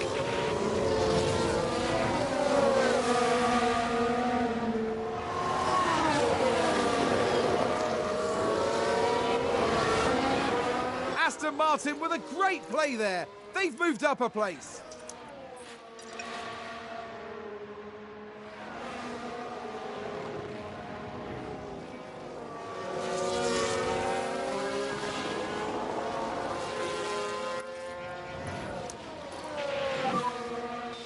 Okay, charge on. Yeah.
And there's an overtake from Williams.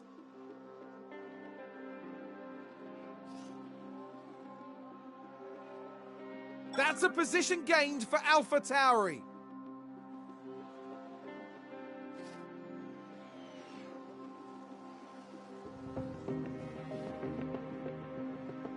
And a new position just gained by Williams. We've just had a spin.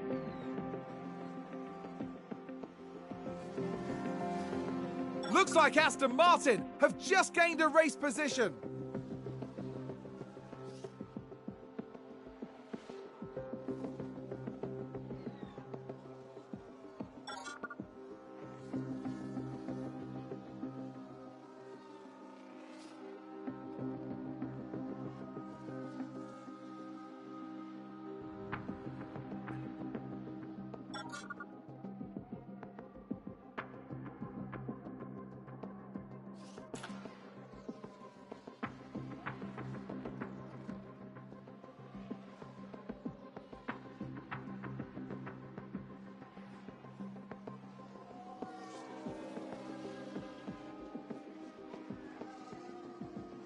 AlphaTauri gained a place.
Looks like there's been a lockup.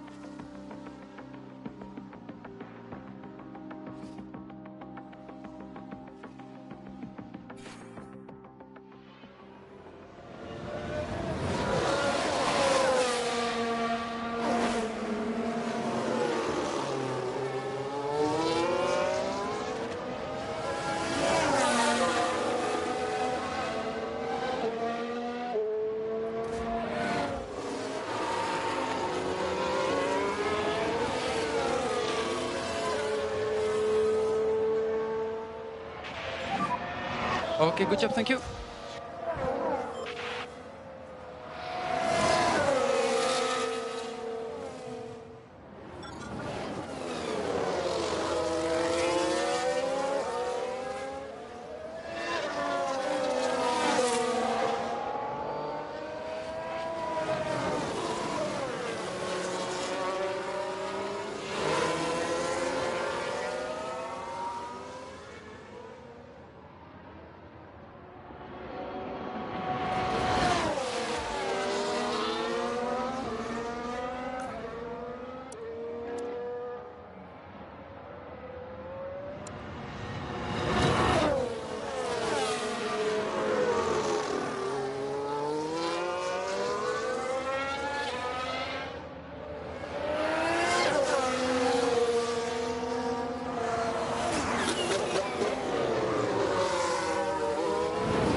Ricciardo in the pit lane. Ricciardo in the pit lane.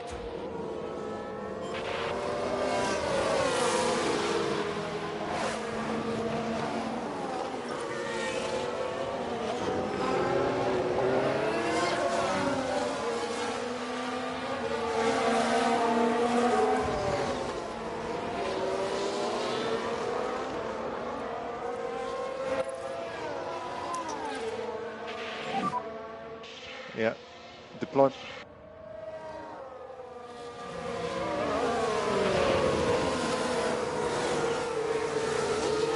That's a position gained for Alpha Tauri.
Confirmed.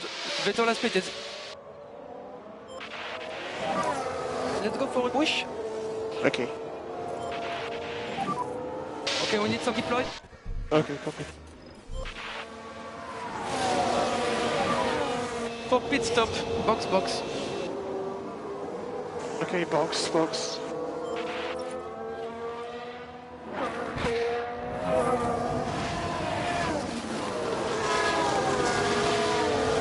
And there's an overtake from Williams.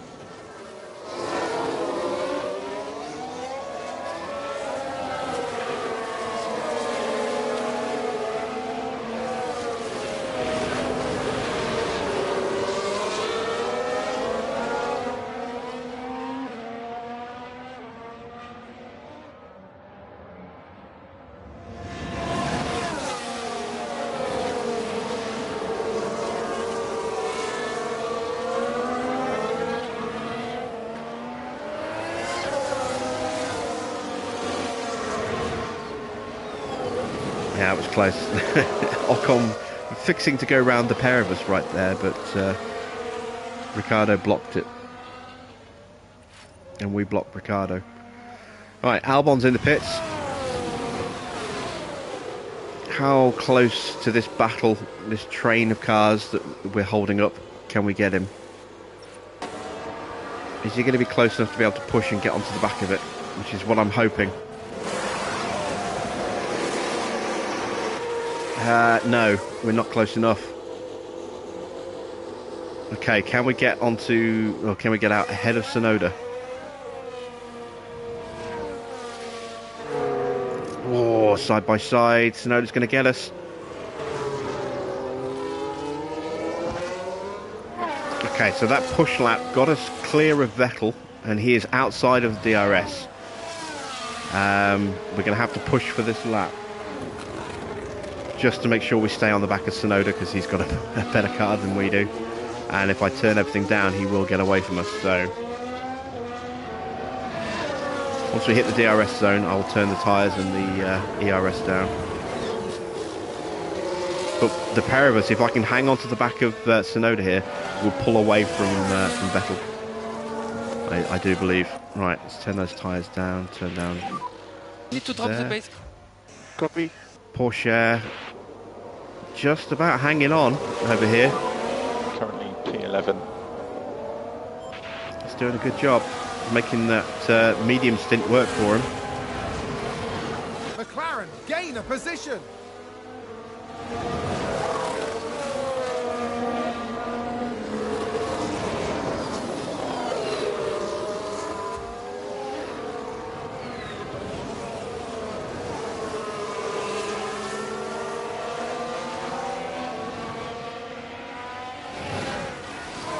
there's going to come a point where Porsche's defences are going to crumble, and he's going to get swamped by multiple cars.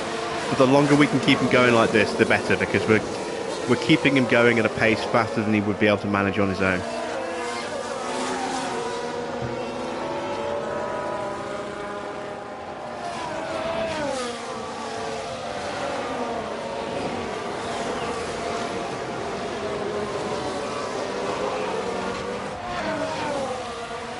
And we pulled out half a second on Vettel by staying with the AlphaTauri. What tyres is Vettel on? Is he on hards? Yes, he is. And a new position, just gained by Williams. Oh, Teo's right on the edge of losing DRS. His tyres are starting to drop off. It's going to be a struggle now to stay in range. I'm going to have to get him to deploy through these corners. Full deploy.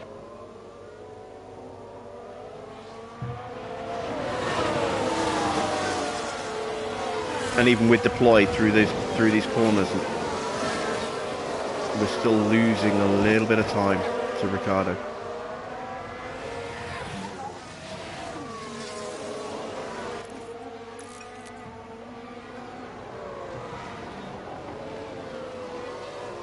Micromanaging your tyres, your fuel, well, not so much your fuel, but certainly micromanaging your tyres and your ERS has now become a lot more vital to this game than it was before.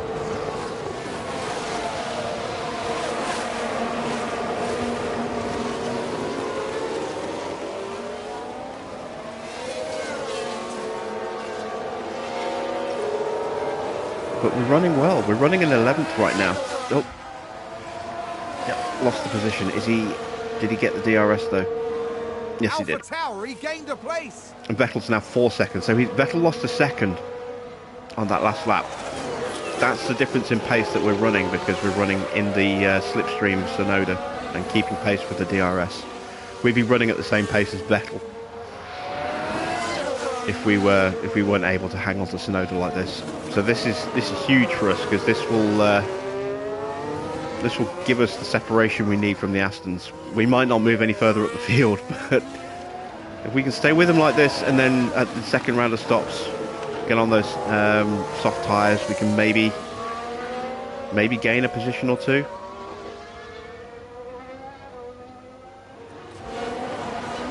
Oh, yeah, Porsche's struggling. He's already lost Ricciardo, and now he's about to lose the Alpine as well. And there's an overtake from Williams. The tyres are just dying off, and you're seeing the difference of fresh versus old tyres really come through now. We didn't get the DRS, so we're going to get swamped. We're going to get taken by Schumacher here, and possibly Norris as well.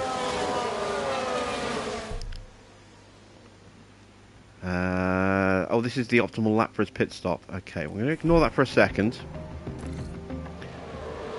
We are blocking Schumacher.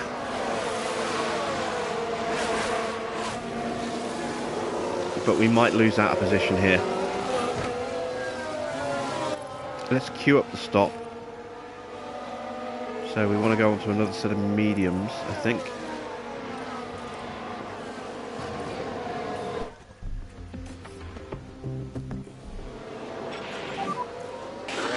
Box.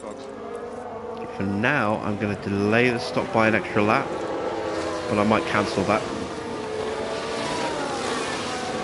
And already we are 2 seconds off the back of Ocon. And we're still pushing.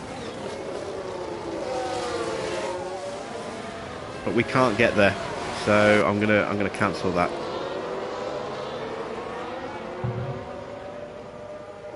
Can we hold back Schumacher through here? Norris looking to go around the pair of us. Schumacher's going for the inside. He gets it. Can we stay with Schumacher? How quickly can he pull away from us? If we can keep DRS, then we'll keep Porsche out for another lap. If not, we'll pull him in.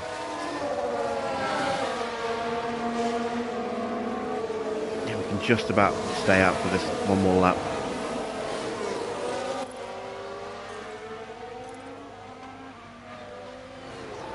Okay. Yeah, pitting at the end of this lap then.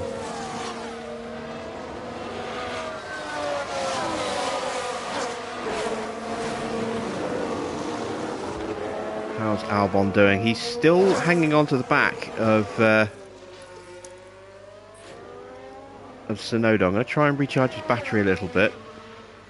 Vettel's now 6 seconds behind, so we've got some good separation there.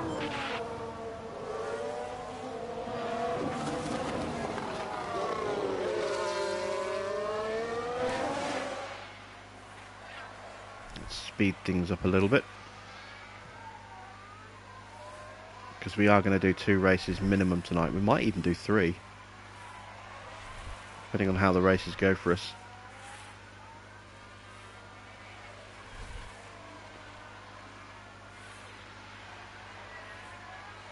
Okay, Pourchaire's about to pit.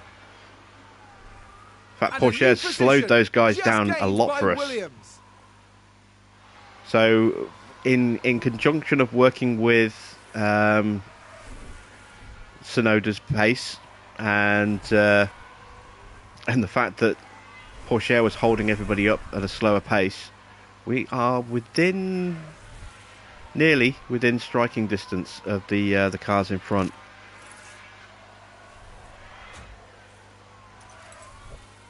And Pourchaire has come out last. For AlphaTauri. Oh dear. I probably kept him out a little bit too long. Oh, we've had a spin. Right, I don't think we're going to be able to catch up to the guys in front now that they are clear.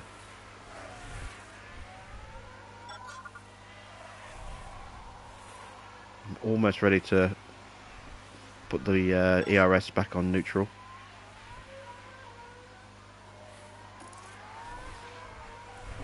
There we go. Right, so does Tsunoda have the pace to catch up to the back of Magnussen? I don't know. We have overtaken Stroll. If we can stay ahead of him during the DRS, then we've got a good chance of pulling away from him.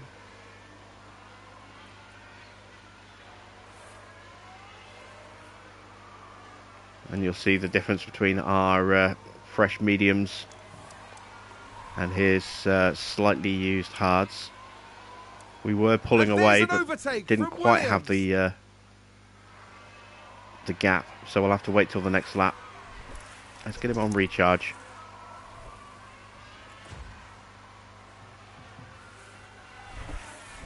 Meanwhile, these two are still swapping back and forth. Gap's still around 4 seconds. So we're not losing time, but it doesn't look like we're really gaining any time. I mean, what we're doing here, just constantly overtaking each other, they're doing as well, so...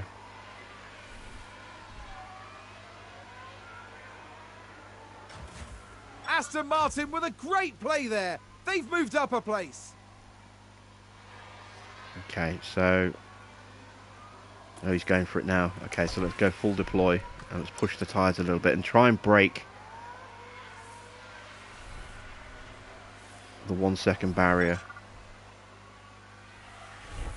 Yes, there we go. We broke the 1 second barrier, so we can push to the end of the straight, and then we can pull away from Stroll, and maybe we can start to close down Vettel. Fuel is now a little bit of a concern. So let's see what sort of pace we've got in comparison to the Astons. Gap is 4. Yeah, it's not coming down, is it?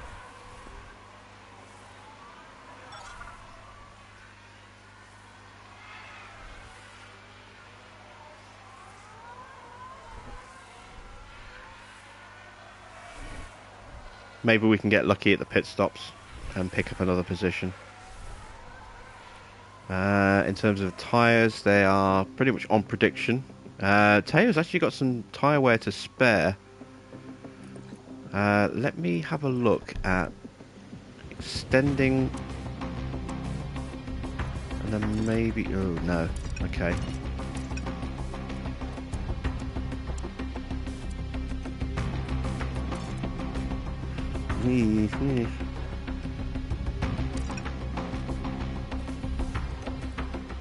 Okay, can't really get away with that yet.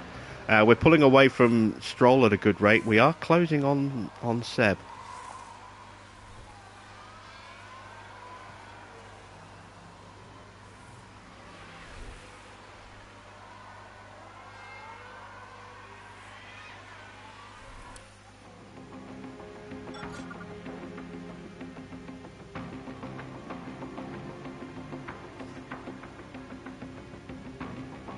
Yeah, we just don't have the pace to catch anyone else up at the moment. Just gained by Williams. Albon's got back past Tsunoda, but it's only temporary. There we go. Porsche closing in even further. That's a position gained for AlphaTauri. He's hunting down Seb right now. Seb on hard tyres, so you're seeing the performance difference because we're not pushing Porsche at all. He's on neutral across everything, on ERS, on fuel and on tyres, but he is hunting down Vettel. Now Vettel's car is actually slightly quicker than ours, so this is in terms of aerodynamic performance. So you're seeing the difference in tyre compounds, you know, the performance difference between the compounds here as we do bring that gap down. It's just 3.5 seconds now.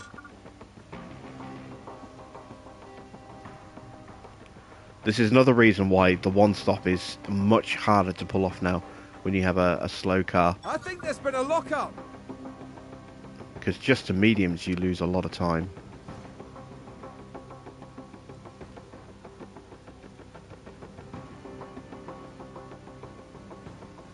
AlphaTauri gained a place.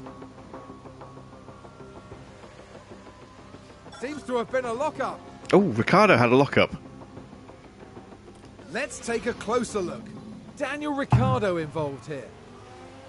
Well, they've locked up. They won't have been happy about that. Oh, that's big for us because that's dropped him behind Albon. The team are devastated. They'll be questioning just what happened out there. Okay, so Ricciardo should catch us up because he's got more pace than us. And I think he's probably got more pace than Tsunoda as well. But if we can hang on to the back of him, that puts us in good stead for trying to close up on everyone else. So be mindful of that. Yeah, there's a warning on fuel for Porsche. We are going to get lapped at some point, I think. The Ferraris are a couple of corners behind us. They're probably about 10, 15 seconds behind us on the track. Maybe not even 15, maybe about 12 or 13 seconds behind us. And they're closing. Okay, copy that. By nearly 3 seconds a lap as well. So yeah, it won't take long. Another 5 laps, 6 laps at this pace, and they'll probably catch us.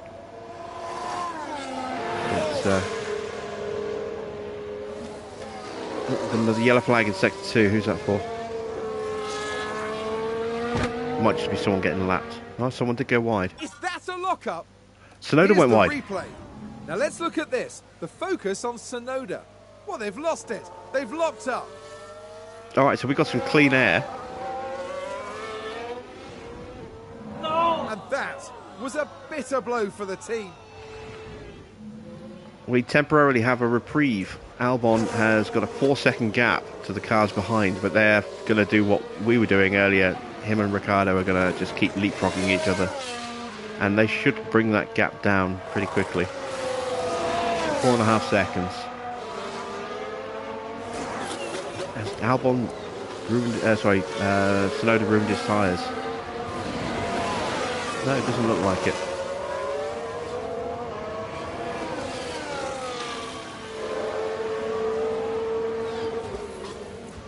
Porsche now all over the back of Seb. I'm going to actually use this time to try and conserve a little bit of extra Increase fuel. lifting codes. Just so that I can push a little bit later.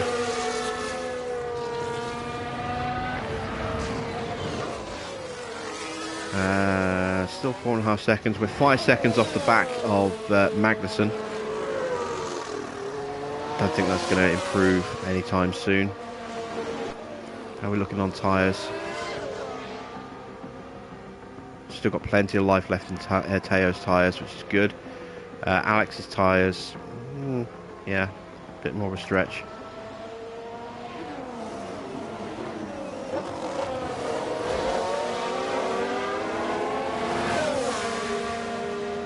We are 13 seconds off the back of Tsunoda and Ricciardo.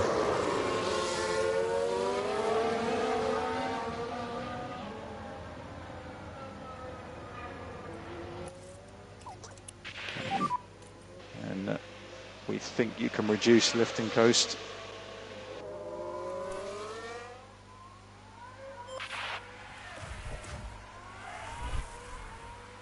So the gap behind us is coming down a little bit.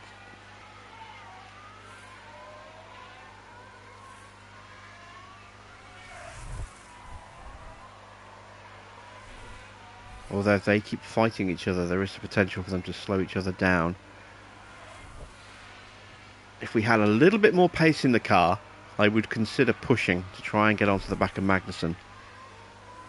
But we just don't have enough pace.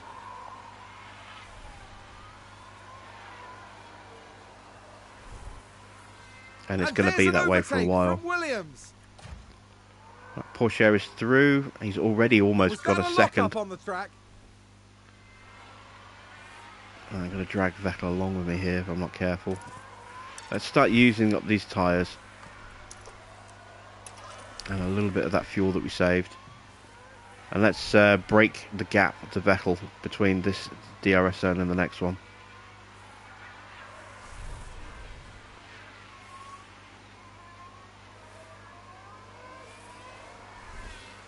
There we go. That's the DRS train broken.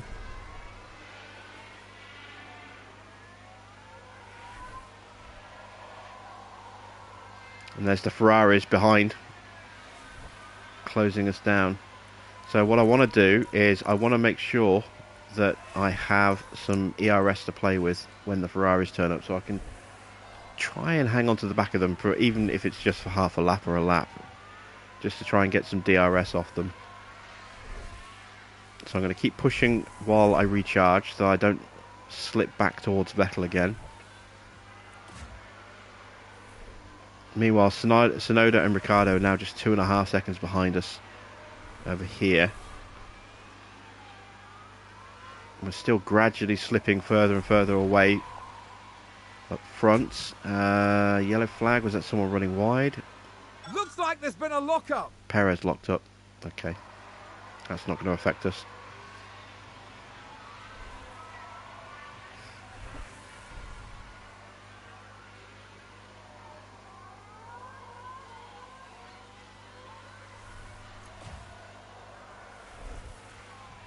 Get down to just 2 seconds now. Tsunoda has broken away from Ricciardo, so I'm surprised at that. I thought Ricciardo would have been able to keep pace.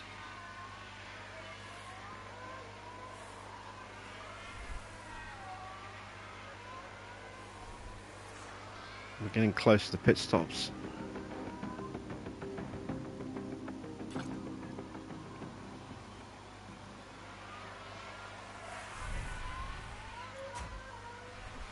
Ferraris are already clear of Vettel. Looks like Sainz got held up in the process.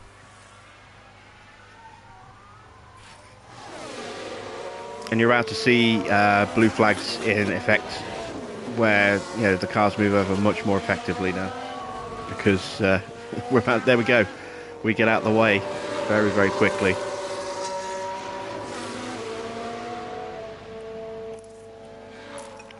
That's going to be over a second gap by the time we get to the DRS zone. Yeah. And then we're going to have to pull over on this one as well. This is... there we go. Right, full deploy. Can I hang on to the back of Sainz to the next DRS?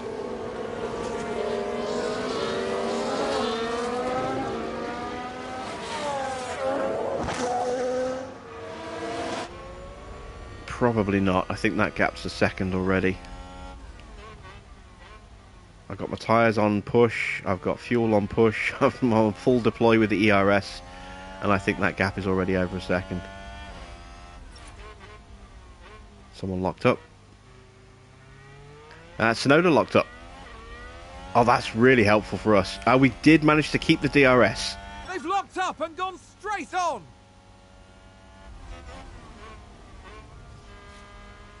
We can't unlap ourselves. That is still a thing, unfortunately. But that's just brought the gap to Sonoda down.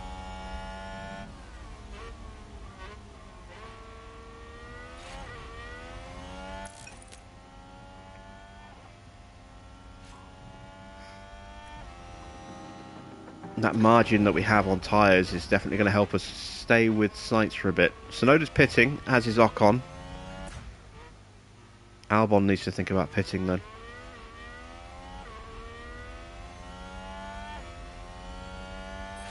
He's not there yet. He's not too far off.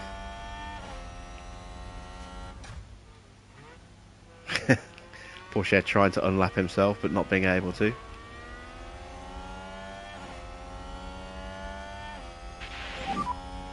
Confirmed. Ah, the Ferrari got DRS, and look how fast he pulls away from us there. Alright, let's push.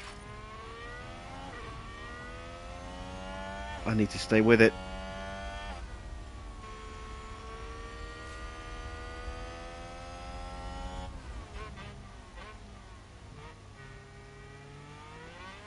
Come on, stay with the Ferrari, stay with him.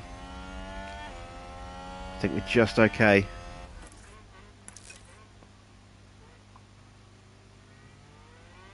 Yes, we are. Good, good, good, good.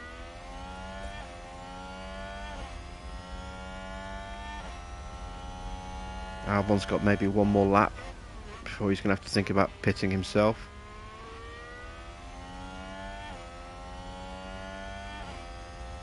Staying in the back of Sainz's slipstream here like this is bringing us back up to Sonoda with Porsche.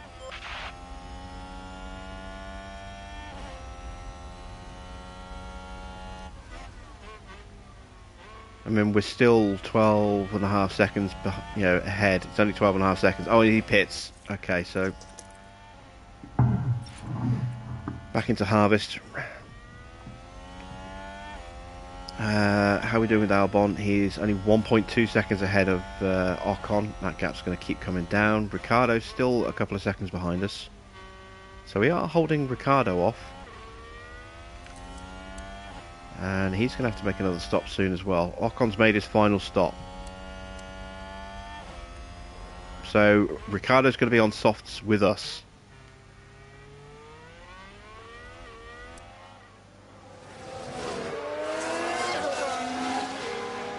Ocon's going to go absolutely flying past us here. Fresh mediums against worn mediums. If he gets the clean run, there we go.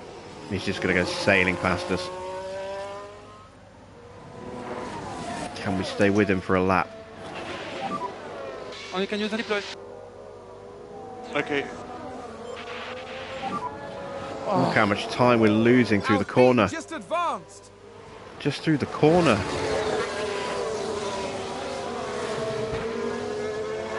Look at that, it's ridiculous how much time we lost. Our tyres are worn to bits, we're going to have to pit. I can't get that 1 second gap back down again. Let's pit this lap. Rather than staying out on completely knackered mediums. Yes, okay, box. Low fuel, so be mindful of that. Fuel, forgot about that. Well, we've been lapped, so that'll be okay, but I don't think we can push Teo's fuel anymore. Pitted. Let's reduce lifting post by 1 level. Another thing they fixed was the visual bug where you would sometimes still see the wheels just standing there once you'd made your pit stop. That's been fixed. We have managed to get back out ahead of Sonoda. Just. That was important. Let's turn his fuel down. Also, when you lift off, push please. your fuel, that causes your tyres to wear a little bit more as well. So that's something else you have to factor in. When you run at a higher fuel burn, you do wear your tyres slightly more. Likewise, if you run at a slightly lower fuel pace, your tyres actually last a bit longer.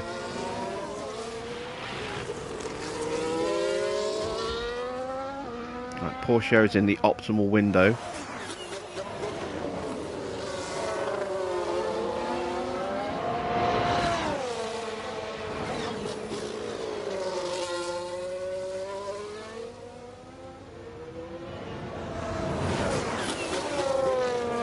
Let's bring him in this lap. Let's get him on a set of brand new softs. And box this lap.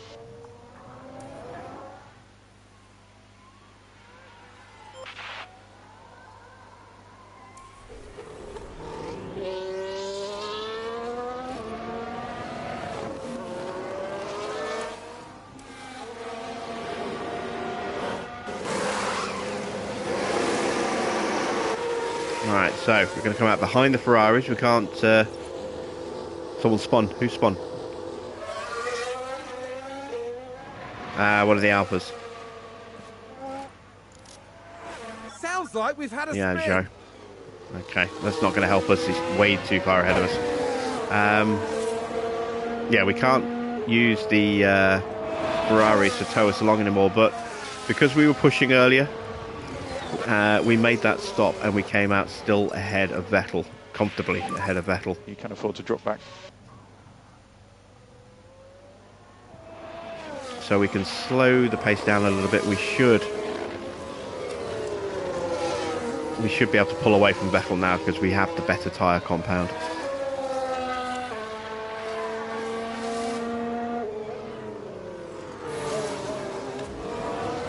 Let's go back to Albon. He's keeping Tsunoda at arm's reach. Is he on... Yeah, he's on medium, so that's why we're keeping him at arm's reach. Oh, here come the Ferraris. They could be helpful, they could mess things up. Keep an eye on the fuel, please. Copy.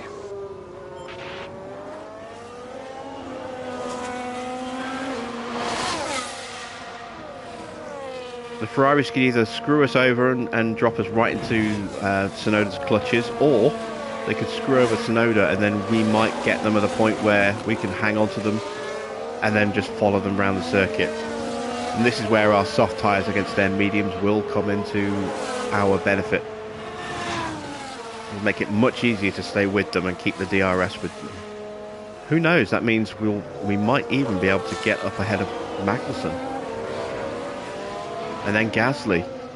Ferraris could be really beneficial for us, or they could completely screw us over and rob us of any chance we've got of that.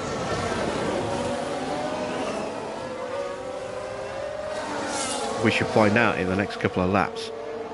Porsche is pulling away from Vettel. He's now 2.5 seconds clear.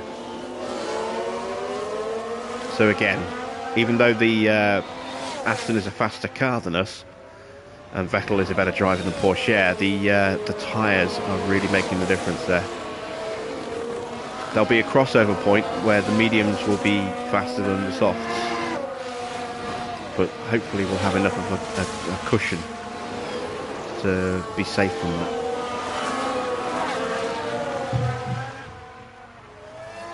Right, Ferraris are getting past Tsunoda. He's pulled over to let them through.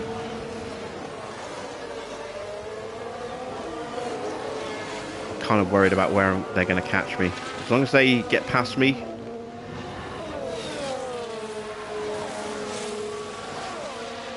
in an easy position, and I'm not going to lose a huge amount of time to them, then I'm okay with it. They're going to get DRS off me. I'm going to pull over here. Yep, there's me pulling over, letting them both through. And yeah, Okay, that's what I was worried about, is Tsunoda right onto us. And I need to stay with the Ferraris. Can I do that? Up the tyre pace a little bit, up the fuel pace. Margin to push a bit more. Yes. Cannot lose the Ferraris.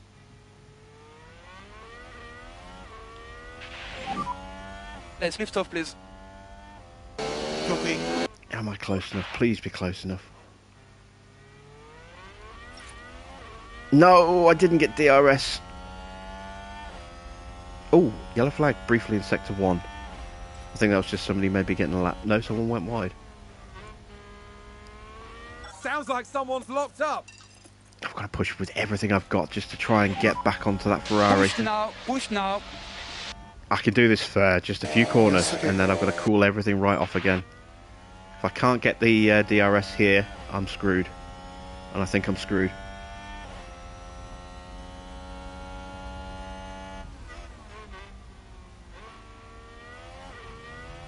Yeah, they caught me at the worst possible place of the track. They went whizzing past. Oh, hello, Ricardo's in the pits. No, Ricardo's just coming. No, yeah, he's in the pits. Albon's up to 15th. Okay, let's save the tyres. Need to drop the pace. Yep, copy. And did we get far? No, we didn't get away from Sonoda. Right, let's go into harvest mode. Charge on. Yep, copy. Perez is still a long way off, but there's plenty of laps left, so that might still play a factor. Porsche is close to Ricardo. Let's see if we can get him onto Ricardo. Full deploy.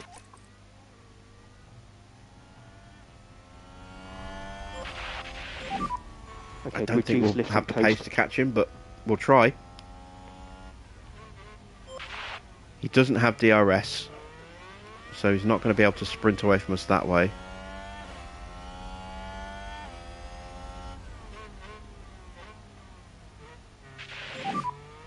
No, no. So we keep focusing on the pace. We pulled a couple of tenths. That's a position gained for Alpha I can Tauri. keep this pace going. Actually push his tyres all the way up. Let's close this gap. We're so close to getting DRS. If we get DRS, we're okay. And we can stay with him. I think. Come on, so close. Just get inside the 1 second. Yes! Just made it before the DRS line. Alright. Calm the tyres down, calm the fuel down. Stick that in neutral for a second.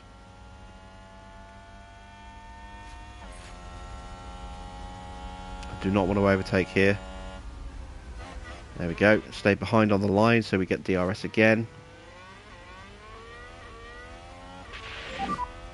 Okay, that's good, very good.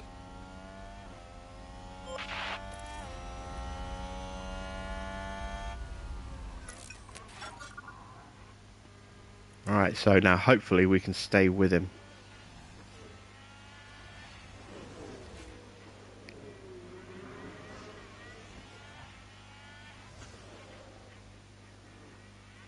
Yeah, we can stay with him. Alpha Tauri gained a place.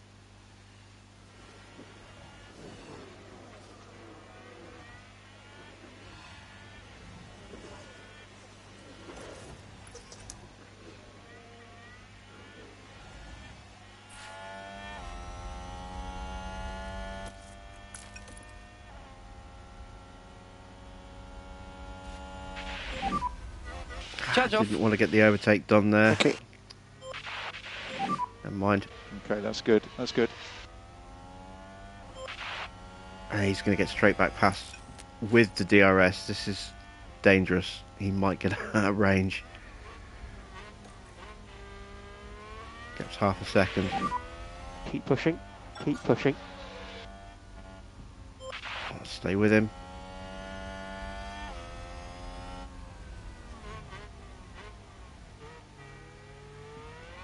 Got enough pace. Come on, stay with him. And we Yeah. think you can Okay, reduce still with him. lifting coast.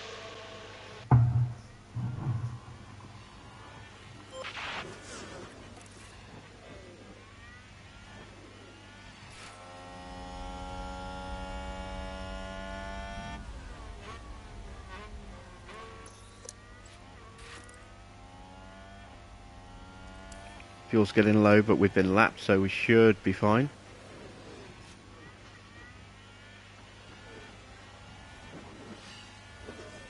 He's going to get the move done again, isn't he? Yeah.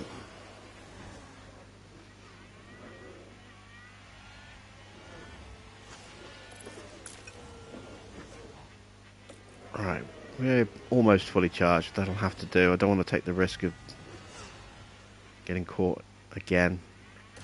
We are still on the back of Sonoda. So 15th is a possibility. We just got to bide our time, wait for the right moment.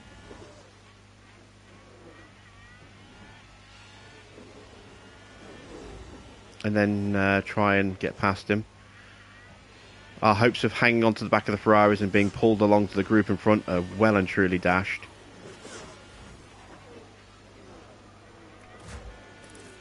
Ah, okay, we were going to get the DRS again, so let's get back into harvest. And a new position, just gained by Williams. There we go. A little bit of extra battery for Teo there. Still not fully charged, but a little bit closer.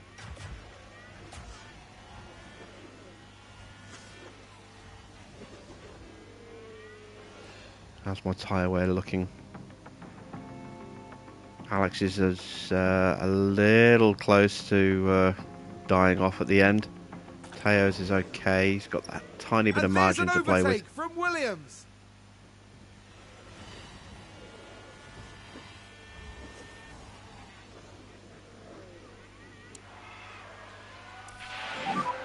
Low fuel, so be mindful of that.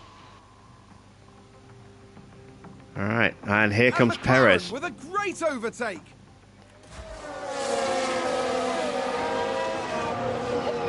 So again, Perez could be helpful or a massive hindrance. And Verstappen's only a couple of seconds further back behind him.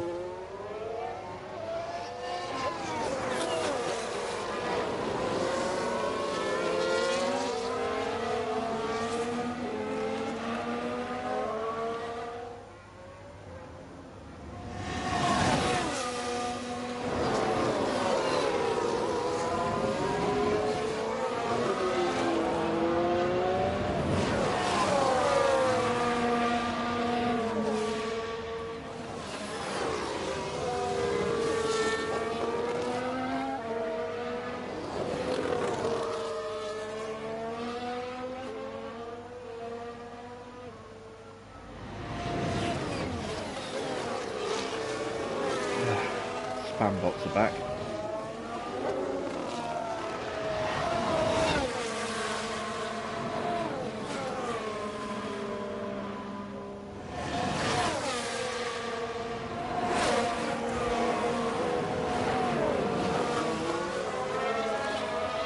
Here comes the Red Bull.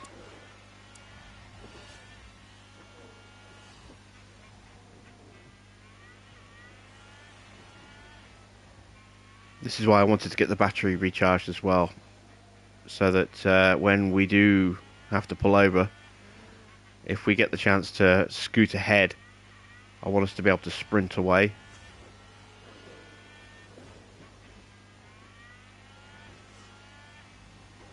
That's a position gained for AlphaTauri.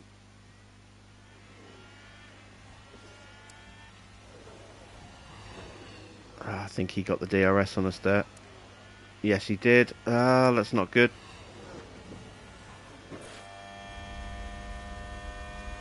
Luckily, he didn't pull out a big enough gap.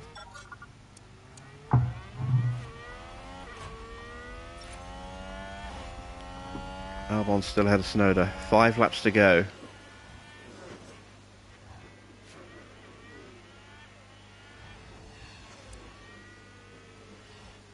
Red Bull does not seem to be closing us down as fast as I thought it would.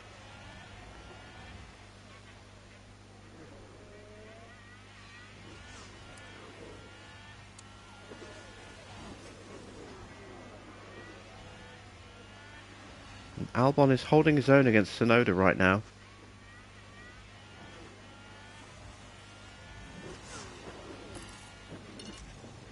Ease his tyres off a little bit just so I've got something left to fight with at the end.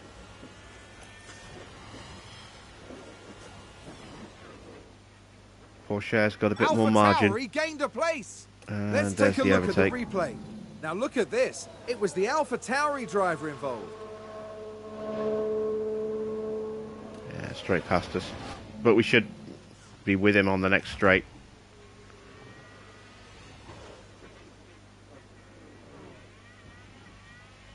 Am I losing too much time because I've changed my tyre pace? I hope not.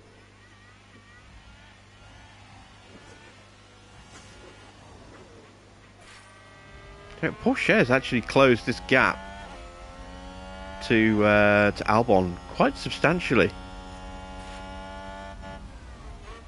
It's just under 7 seconds now. Last time I looked, it was about 11 seconds.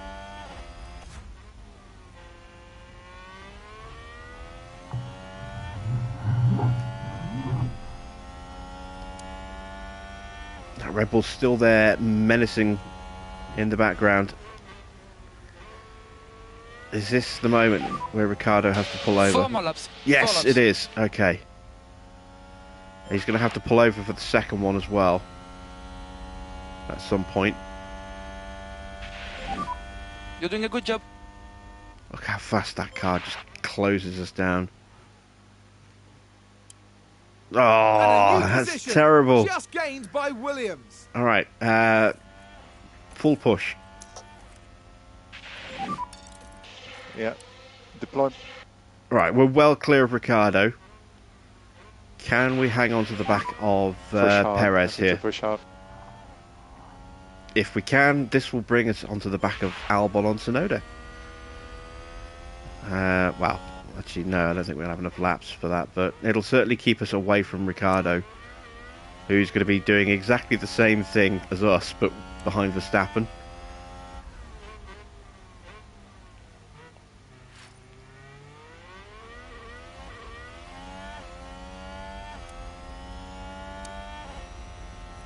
We need to not get not get caught here. We actually managed to overtake briefly there. Yeah, we've got to watch out for Verstappen catching us because Ricciardo will follow him through. Oh, it's getting tense. Keep an eye on the fuel, please. Yes. And keep going with the lift off. You're doing very good job. Keep going with the lift off. Yep, sure. 3 more laps. 3 more laps. Oh, this is close.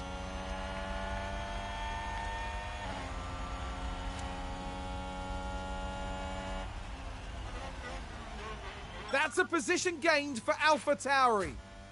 Tsunoda got me.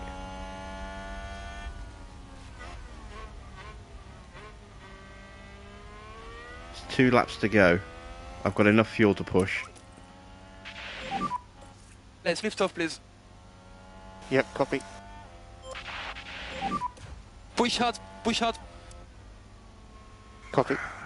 I'm worried Verstappen's going to completely ruin the end of Porsche's race here.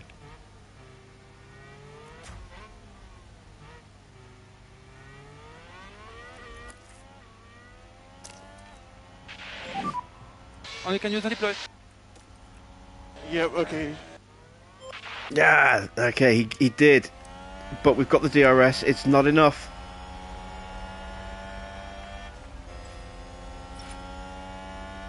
Can we get that place back? This is exactly what I didn't want to happen. Okay, full deploy.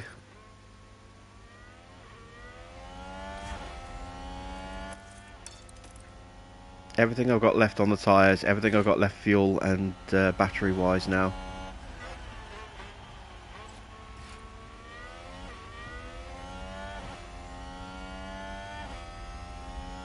Yes, we got past. We've got the inside line. We'll have the DRS off of Verstappen And here. there's an overtake from Williams. We need to push. Yes. Albon got back in front of Tsunoda. I missed it. I didn't have the chance to look at it because I was watching this.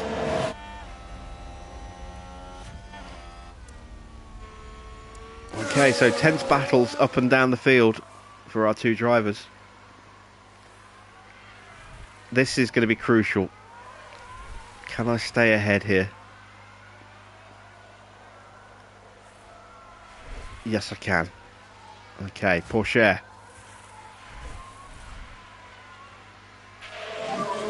Check the DRS. It's out of battery. Ah, we're going to do it. I'm pretty sure we're going to do it. Tyres are gone. Don't let him have a look at the inside. The line first. He's taken the win. Oh, don't let him look at the inside. There we go. Whew, 15th and 17th. That is a result I did not think we were going to get.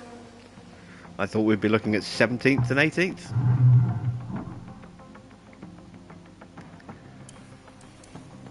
I am very happy with that.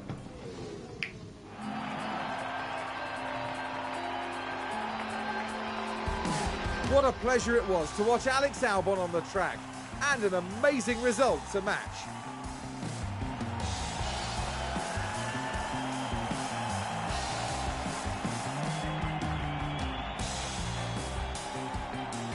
Williams have got to be happy with their results here. This was good work. This was an extremely convincing race for them. They're one impressive team, and they deserve to celebrate this properly. With the race wrapped up, the team is ranked in 9th in the constructor standings. The teams now look ahead to the next round, where they'll duel it out in the sand dunes of Saudi Arabia.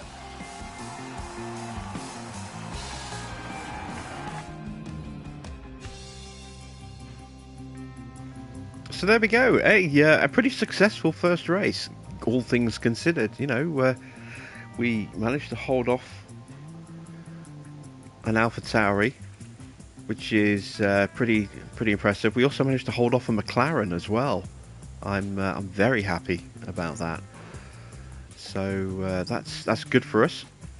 We're 9th in the constructors. McLaren and AlphaTauri both had drivers that finished ahead of us, as did Haas, but obviously only the other 5 teams had actually scored any points. So these positions are made up on highest non-point scoring finish. So yeah, we've got a lot of work to do to catch up to the midfield, but that's a good solid start. We had an impressive race for Teo, who knocks up a lot of points there.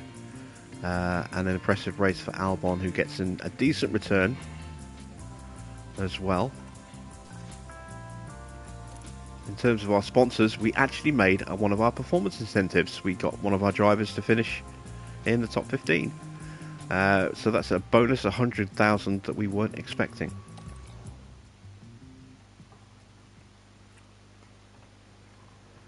So let's check our inbox.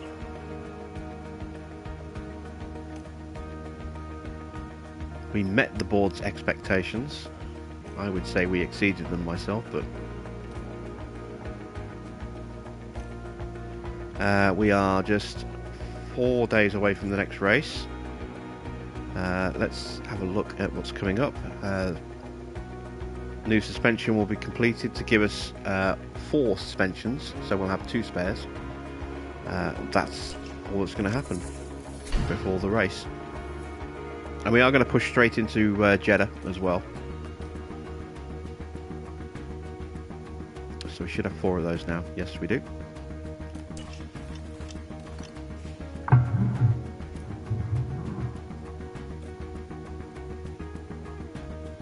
So go to race prep. Once again, we are not going to set any targets because I don't feel confident about actually achieving any of them. Qualifying position streak, 2 drivers in the top 15. Okay, that's bugged. How did we actually achieve that? We didn't. But if it's going to count finishes as qualifying, I'm all for that. Do I want to risk? No, I don't want to risk it. I don't want to throw away money that we don't have. Formula One is back. Welcome to one of the fastest circuits on the calendar here at Jeddah.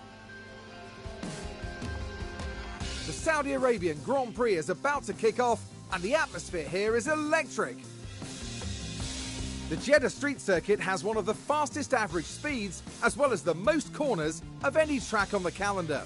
Good high-speed downforce is going to make life in the fast lane a little easier for drivers here this weekend. We might still be early in the season, but that doesn't mean we can sit back and relax. Everything is up for grabs, and nothing is certain at this stage. The competition is on.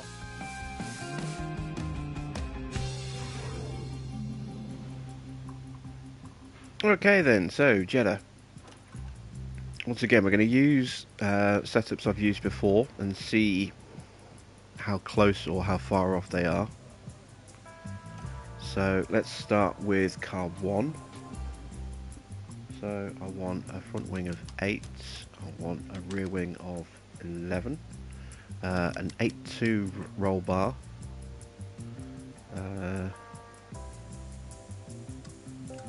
3.5 on the camber and 0.05 on the toe. Let's see how that shakes out, if we're going to get close or if we're going to have to do a lot of tweaking like we did last time. As before, we're going to go with a long single stint on hard tyres, so they get a lot of track knowledge. Gearbox has taken some wear, look. Drop the pace down, and that is Teo's car done. So onto Alex's car. Yeah, his gearbox has taken a bit of wear as well. Car setup. So for this car, I'm going to go with a 7 front wing, an 11 rear wing, a 9.1 roll bar,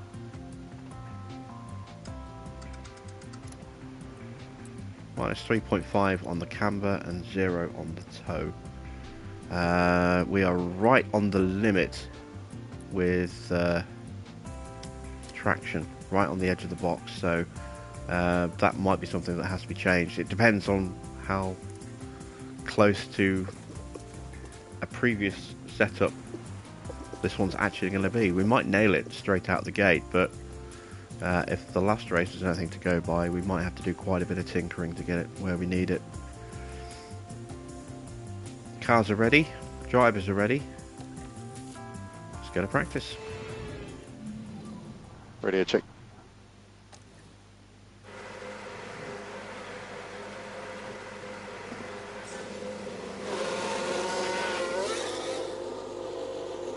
Got a little bit of separation between the two cars.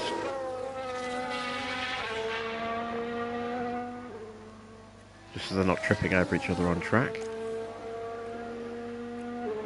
And once again, we are going to get them to avoid curbs just to protect the engine components a bit.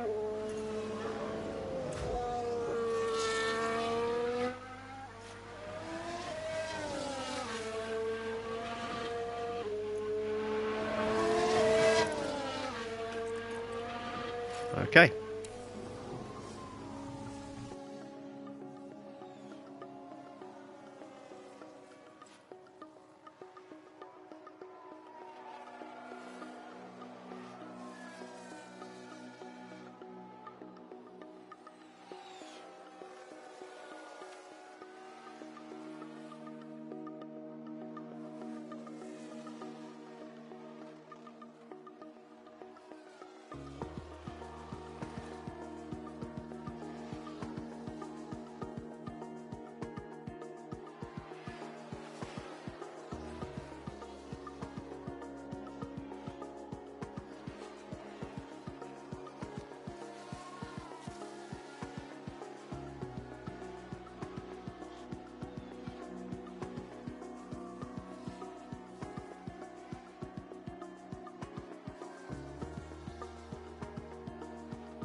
So this is a circuit where we are How was the balance, quite please? likely to get a safety car.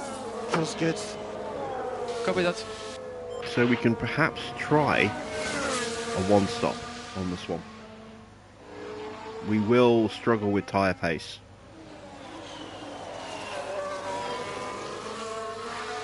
And depending on if, well, not just if, but you know, when the safety car comes, it could completely ruin our plans.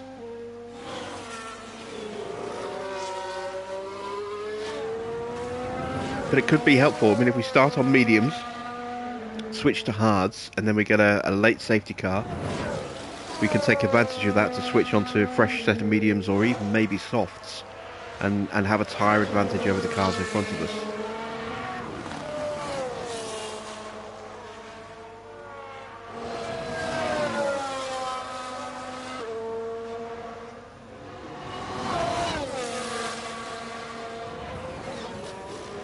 I think most of the AI will probably go with a 2-stop. You might get a couple of 1-stops in this, but we shall see.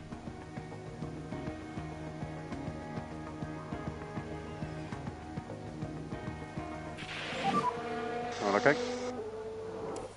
So both cars are great. So a little bit of tinkering is needed. Hopefully not too much. Hopefully they are in their 90s, and we just need to tweak 1 or 2 little things. But they could be in the 80s, which means a fair bit more tinkering. And there's always the risk that we go the wrong way and actually make the car worse.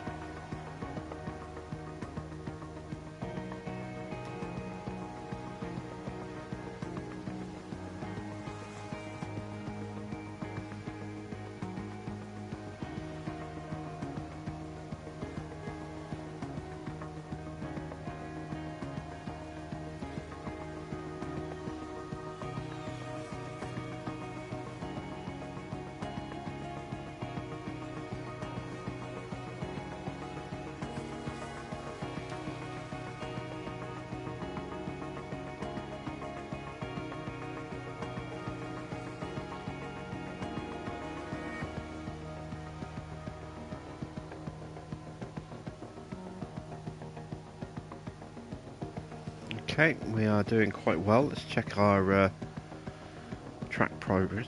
Making some good progress here. We're looking at around 60% again. And we're going to be running to pretty much the end of the session. Our car knowledge is now up to 100%. No new parts to go on just yet. But that updated chassis that we're working on, because it's quite an easy part to fabricate or to create in terms of designing. We'll have that maybe for Imola. I'm trying to remember. We'll definitely have it for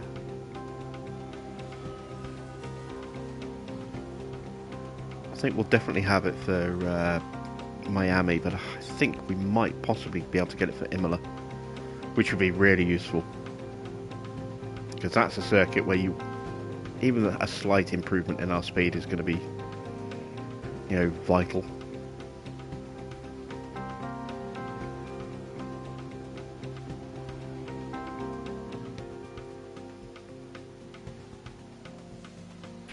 And there we go, that's the session. 84, please. Fail 84. We didn't even finish the run. How many laps did we actually get done? 37 of 40. That's not bad. Car knowledge maxed out, track knowledge up to 60 odd percent. It might go up a little bit on this last lap. And we've got 2 great setups that need a little bit of a tweak. So a very, very good session there. 82 for Teo, 90 for Alex. Okay.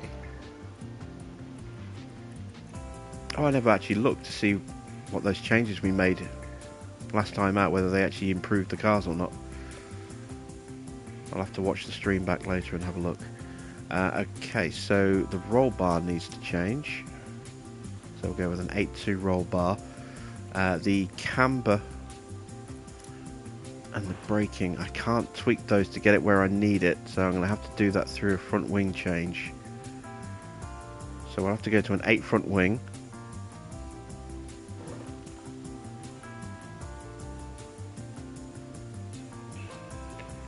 I wonder if the car 1 setup is going to work here. 8, 11, 8, 2, 3.5.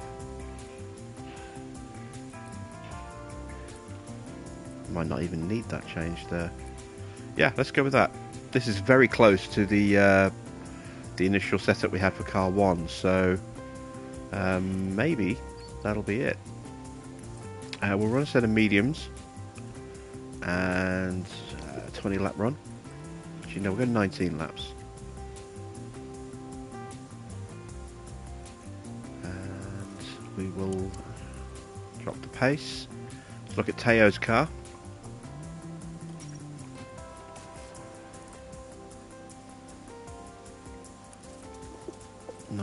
Laps, drop the pace, and now time to tinker. Okay, so we are way off on the roll bar. 7.3 is going to be needed there. I'm going to have to push the front wing up a bit, I think.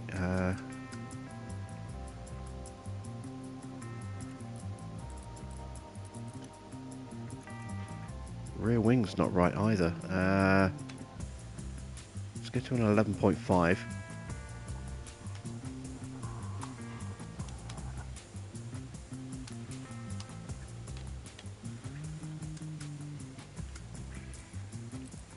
No, that's not going to work. Alright, let's try 10.5.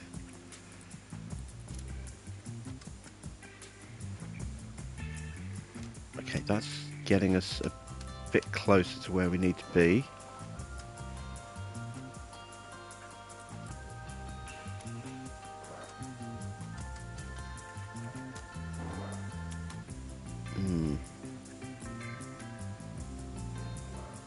That might be it. So 7.5, 10.5, 7.3. That's very different to what I had.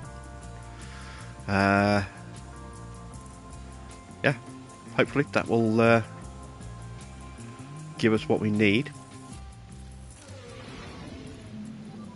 Radio check.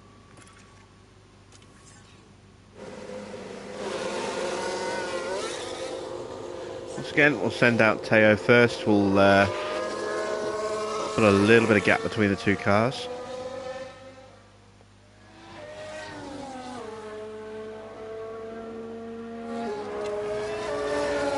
Oh, no, don't call them in. But do get them to avoid the curbs again.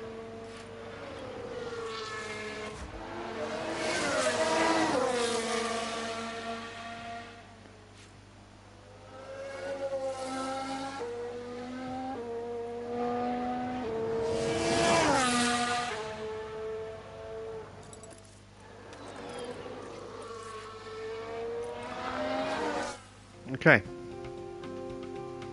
Let's see how they do.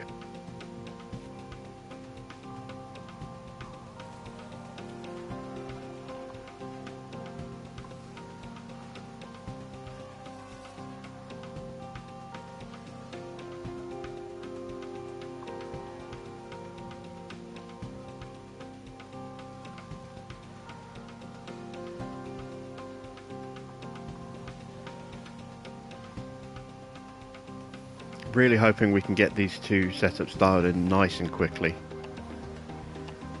so we can just focus on track knowledge and run the car as little as possible.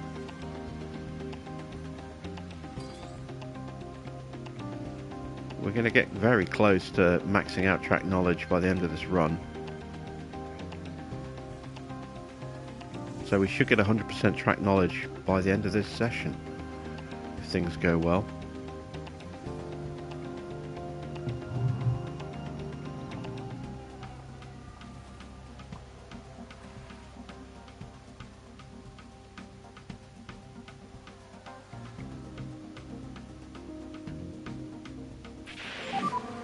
Okay, we're optimal with Albon.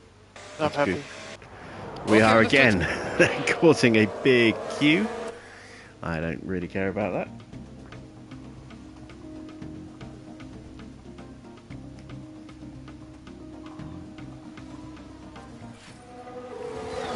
And we're optimal with Teo. Good, good, good. Okay, let's call the guys in just so we can double check these setups.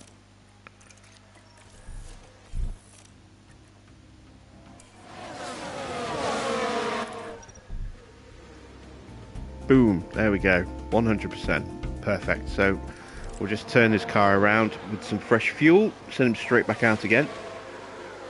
At this rate, we might not even need to run in practice 3.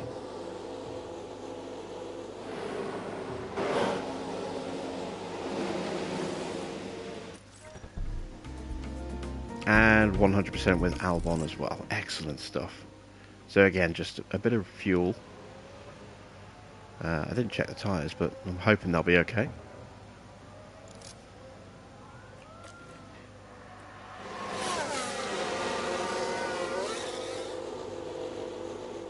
There goes Teo.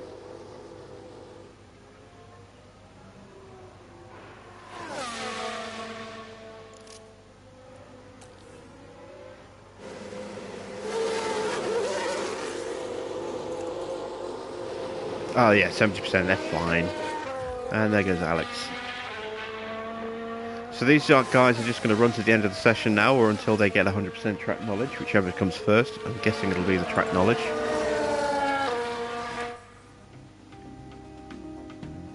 And then we don't even need to run in FP3. So we can save a bit of wear and tear on the car. Although, thinking about it, we will lose some XP if we don't do that. So just going to run them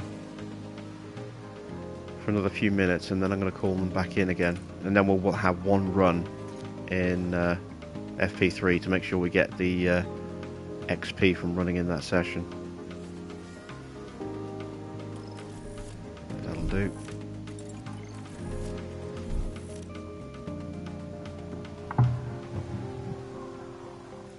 I believe you have to be active in half the session to get the benefit.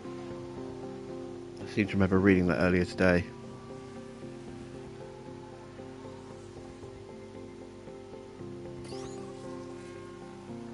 Time-wise, we are way off again, but again, we're running with very slow pace, and we're running with slower tyres as well.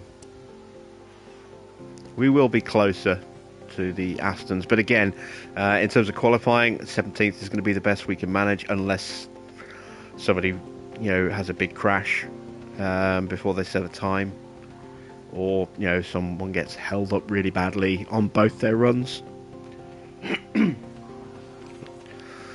going to be looking to get 17th and probably 19th. Or 18th and 19th. I think we'll out-qualify Stroll. Vettel will be a challenge.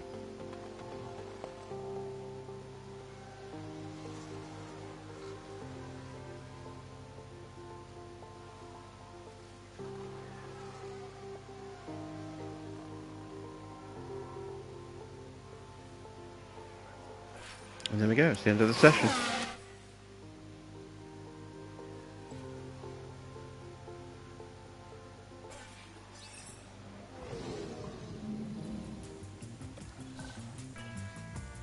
I do like seeing that. So where did I see the breakdown? Maybe it's at the end. After a day of free practice yesterday, we wrap up with the third and final session before moving on to qualifying.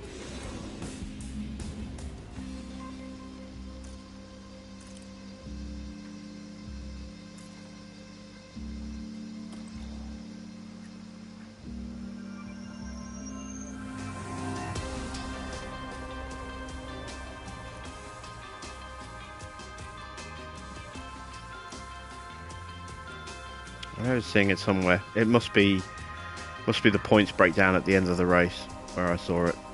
Let's go with an 18 lap run.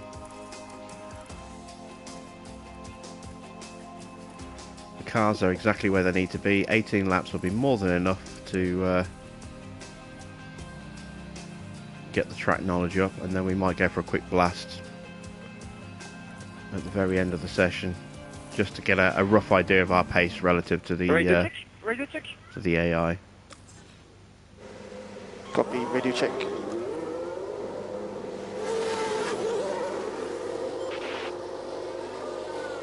Send Albon out first this time.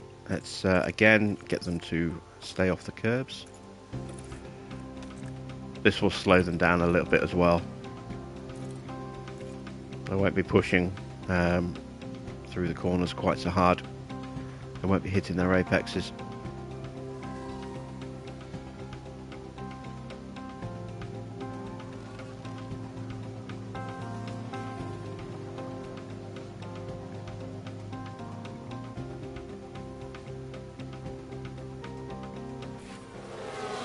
Someone's crashed. Oh, there's a spin! Let's have a look. Oh, it's So Vettel. this was the Aston Martin. How bad is it? And there it is. Oh, it's not great. That's where they spin out. I don't think he damaged his car, though. I think he got away with that. There's been a crash. Sounds like a single No, car. no, it's Let's gone see again. What happened there? Taking a look again, it involves Sebastian Vettel. Oh, yeah, That's not off. so lucky this time. Okay, so 2 crashes in quick succession, or 2 spins for Vettel in quick succession. One of them resulted in a crash. That was on his outlap as well. Wow. Well, either his outlap or his push lap. He has yet to set a time. Is his car broken to the point where he's not going to go out, or is he just going to be changing a wing? Oh no, there he goes. He's out. Okay. That helps us though. I mean, if... Oh, he's back in again. He set 1 shakedown lap and immediately came back in. Don't tell me he hit the wall again.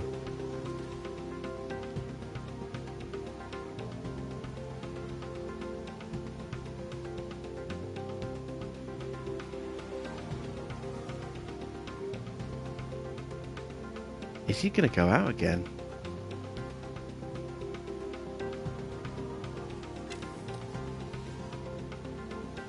He's still in the garage right now.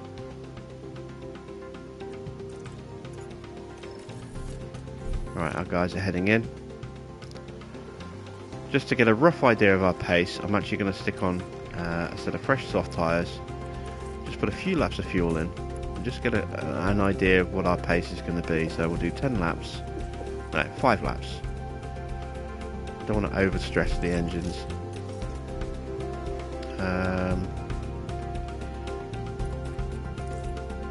So fresh set of softs. 5 laps of fuel.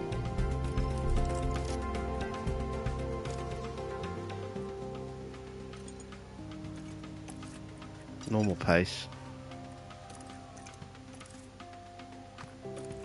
You can use the curbs. Send out Albon. Normal pace.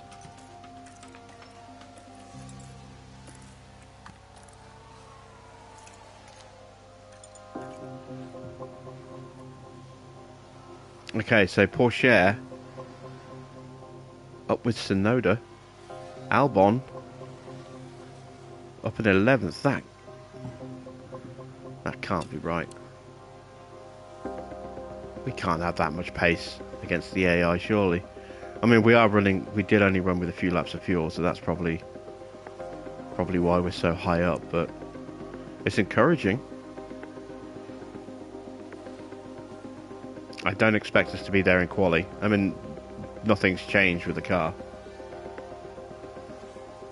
The setups are nailed, but that's about it.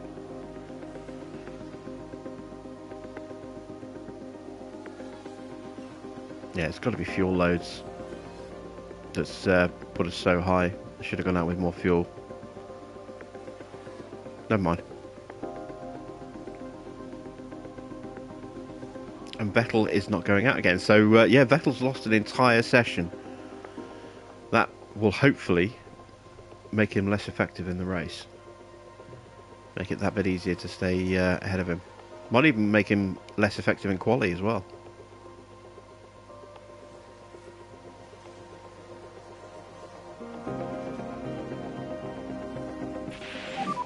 Fail 84, please. Fail 84. And there we go, session over. So, into qualifying. 2 drivers who are very comfortable with the car and the track and their setups.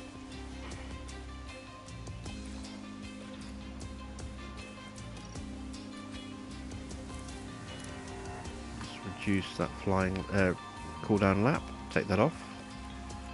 Don't need that. There we go. Radio check.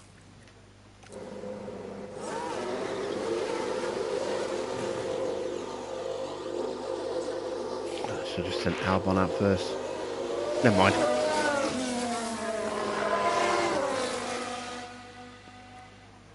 Right.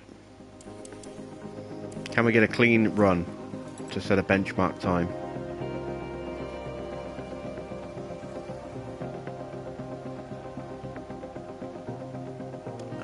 No. I think is the answer. But neither did Ricardo, so if Ricardo gets held up on his final run, that could be useful. Cars are set and ready.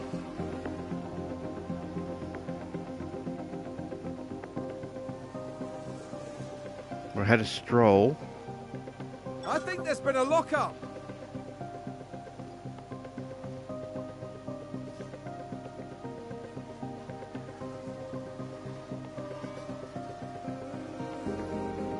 So we want to be going out with about 3 minutes to go.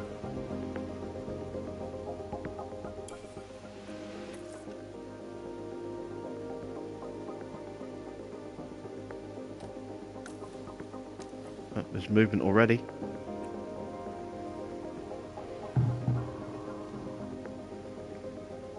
Okay, Zhou is one of the cars that's below us in the drop zone. He's first out, so he's definitely going to improve, unless he spins. Neither of our drivers have actually left the lane yet. They're still... I was hoping to get out at the front of the queue. It looks like we're going to be pretty much at the back of the queue. Just waiting for our chance to slot one out. Okay, so that's Albon out, I think. Porsche's already on the track. He's ahead of Vettel. He's behind the two Astons. Albon is behind Tsunoda and ahead of Hamilton. Okay.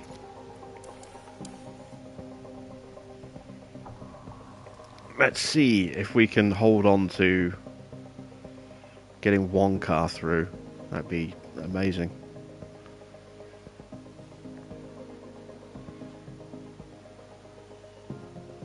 Both improving. But it's not enough. Can Albon get ahead of Vettel? Yes. Just. Okay, so 17th and 19th, which is pretty much what I was expecting.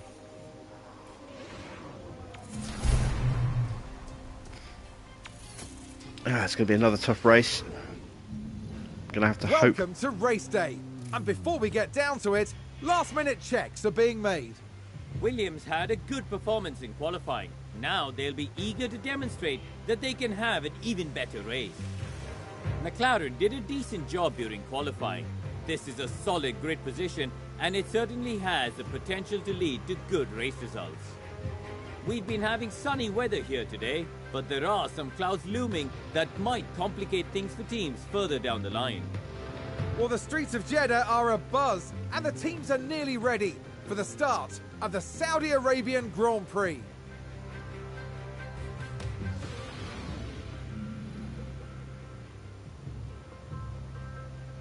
Okay. Let's see what we want to do strategy-wise. We could go for the one stop. One stop there with a little bit of margin on our tyres will give us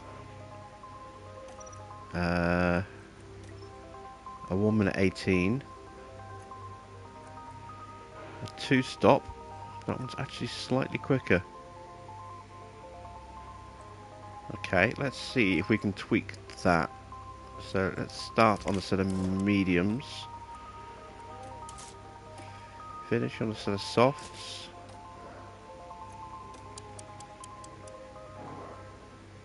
Could we go 2 sets of softs?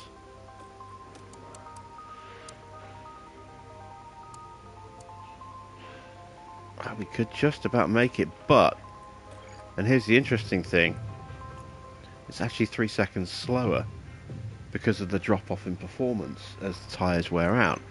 So if we go a medium soft like we did in Bahrain, we can actually get a little bit of a margin, maybe even enough to push for various sections. I do like that as well, look. It's actually slower to push because the tyres wear out so quickly.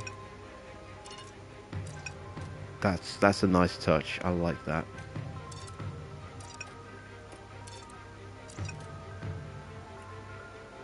Okay, so a medium soft is 2 seconds faster.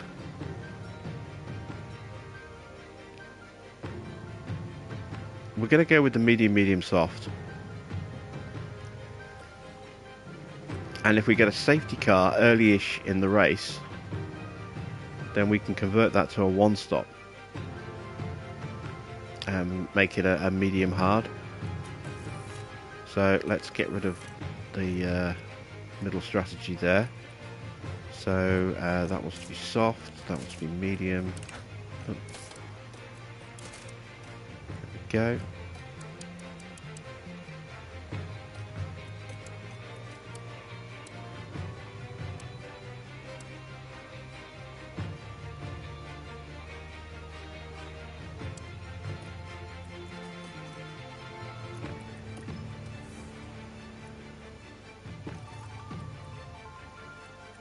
And we'll delete that. Confirm, and then we'll just tweak this.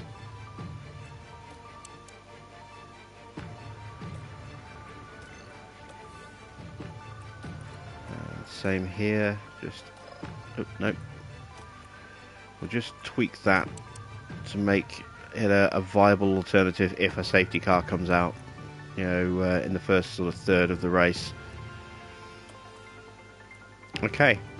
Fuel wise, I'm just going to go with 1 extra lap of fuel.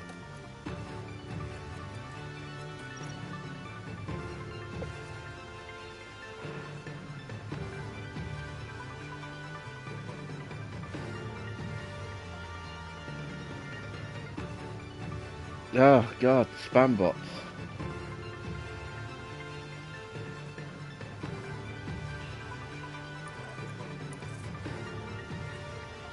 I'm going to start with heavy fuel attack, and I'm going to start with an overtake.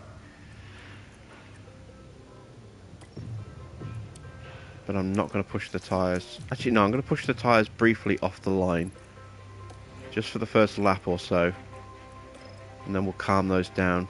If we can get a position or two on the first lap or two, that'll help us. Okay. Ready to start the race? A partly clear night here. The drivers now lined up on the grid. Here we have Alexander Albon. They'll be starting the race from the bottom half of the grid, so there's a fair bit of ground to make up. And looking at the second Williams car.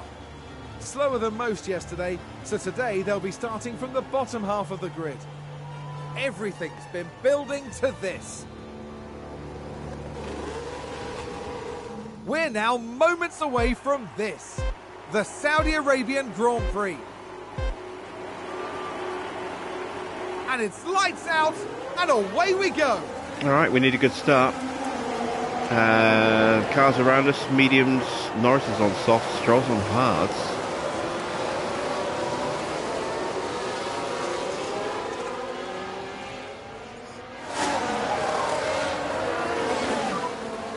Okay, that's good. That's good. Okay, so we've held position on where we qualified. Oh no, Porsche spins. But he didn't damage the car, I don't think. No damage. Come on, he's beached. He's going to reset to the track in a second. Look. Now we see the Williams here.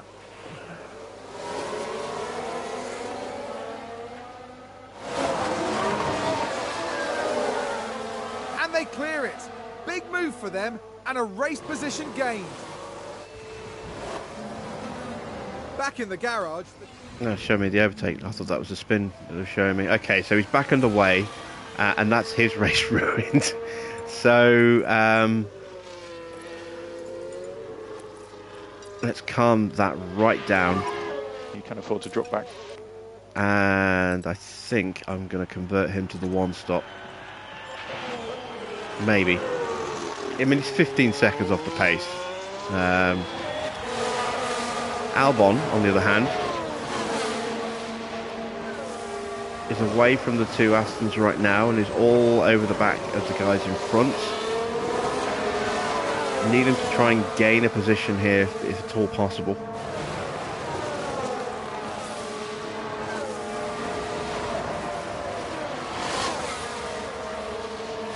Gee, I can push him on fuel, can't I?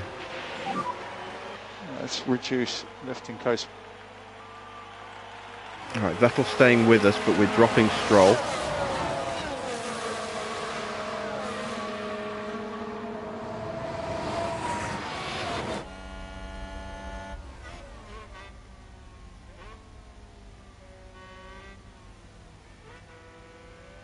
Not the most aggressive of drivers, Alex Albon, so unfortunately he's not going to go for some of these lunge opportunities.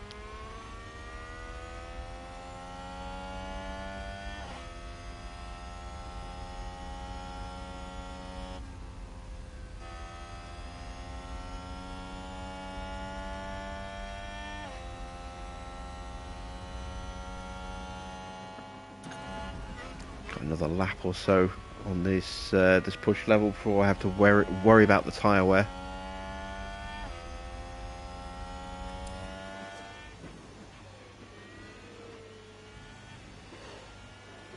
We've broken the 1 second margin to Vettel. If we can keep that as it is, he won't be able to get DRS on us and we'll start dropping him quickly, but I do want to try and gain a position if at all possible. DRS enabled.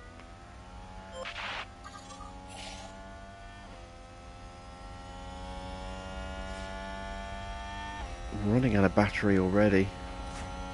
I'm going to put that onto neutral for now.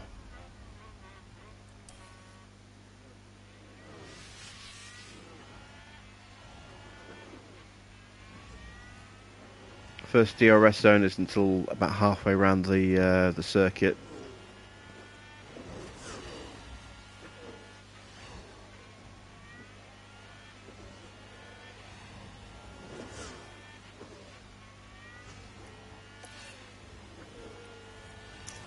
Okay, this is the first DRS zone. See if we can get a good exit onto the second one.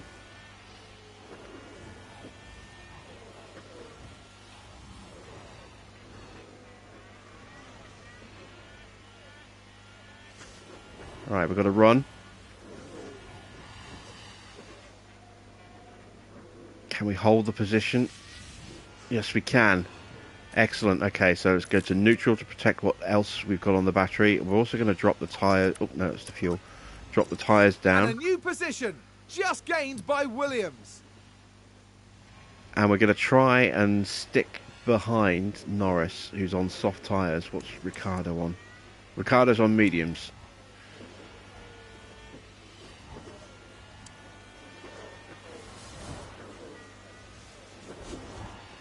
Schumacher's putting us under pressure, trying to retake the position. Norris has got past on those soft tyres. Our battery's empty already. Ugh.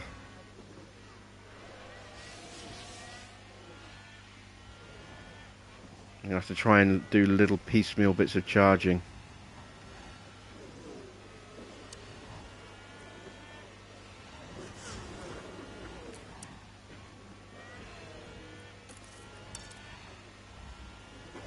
Risk of falling out of range if I'm not careful here. Norris's soft tyres are going to give Ricciardo a big boost in speed while he's in his DRS. We are barely clinging on right now.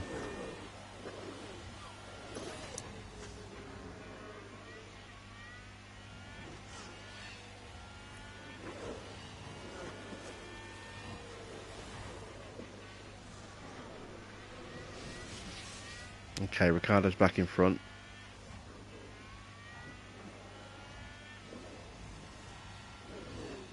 I have to keep the tyres like this while I try and charge the battery back up. Magnussen is bound to lock up at some point.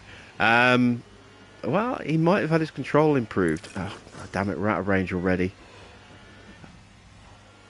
Yeah, we've lost the 1 second window. Can I get back in? I doubt it. And I think we've just lost the opportunity to try and pull away from these guys. Unless Mick gets past us and closes in on the back of them and we hang on to the back of Mick. Which might well happen here. Copy. No, Okay, Mick's charge on, not charge going to on. get through. Yep, copy. Oh, excuse me.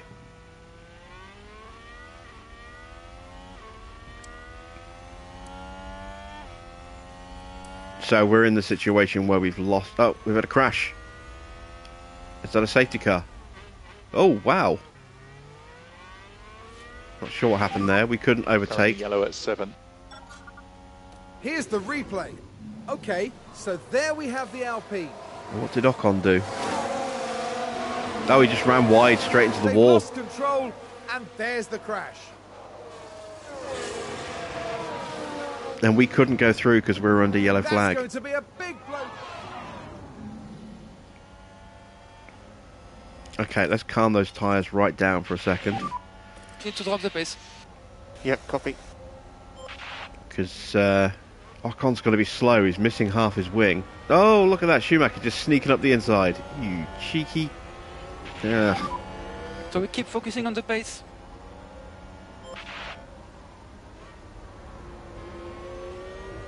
Vettel's closing back in again. Haas with an overtake there.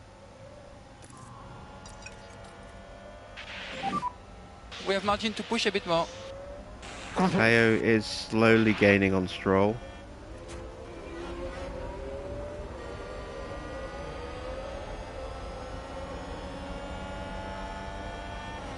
That Alpine's still very fast in a straight line. Oh no, they're through and we're held up. Come on, up the inside, make the move, don't get squeezed. I'm out of DRS range. This was good. I've got DRS, but I'm out of range for... And there's an overtake from Williams. Got to push and hope.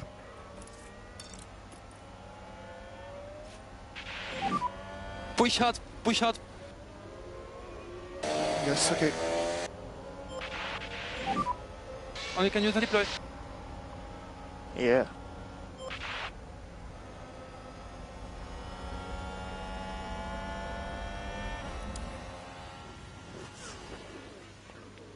I think, yeah, we got that little hold up from Ocon has killed, I think, any chance we had of actually getting back into the DRS.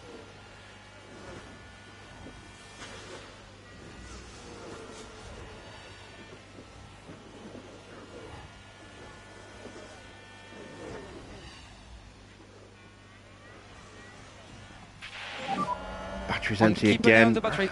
Yeah, it's gone. Copy. They're gone. We can't catch them. So we're going to save the tyres. We're going Need to to drop recharge the the battery Yes. and hope there's another accident. Charge on, charge on. Okay. We found that the Mercedes power units are a lot less fuel efficient than the others. They're not too bad on fuel efficiency.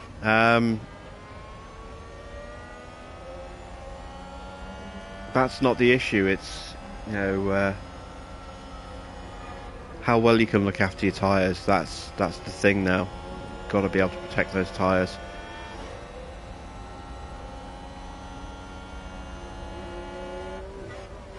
And you can see the condition difference between ours and Porsche's because we've been pushing Albon. You can see he's already dipped inside his window. We've still got a little bit of margin left, but not much at all. If we continue on that trend.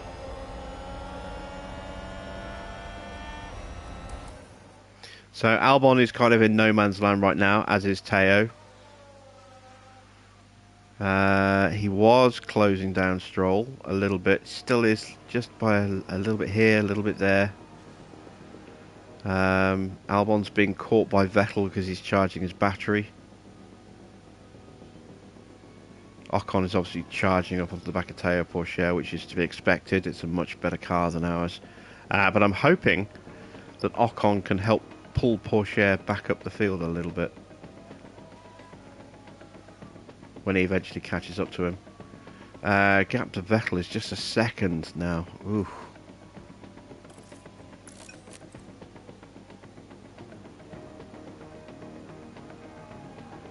Can I keep him at bay? No. He's got the DRS. He's in the DRS zone. Okay, Norris is in the pits already. Of course, Norris was on softs. He went 12 laps on those soft tyres. You also realise that fuel push also affects tyre wear. Yes, it does. It very much does. Not massively, but enough that you notice it over a long stint.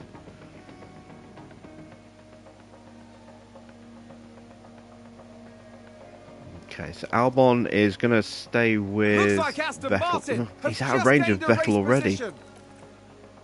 How has that happened? Got to push to get back into DRS. There we go.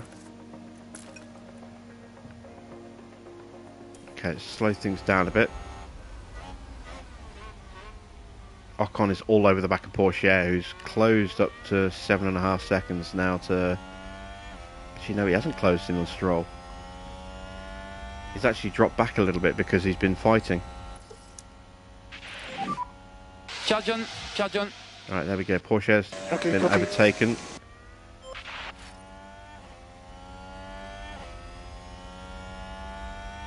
He's got the DRS though.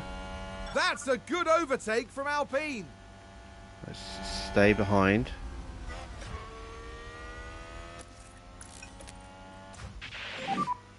Charge off. Okay.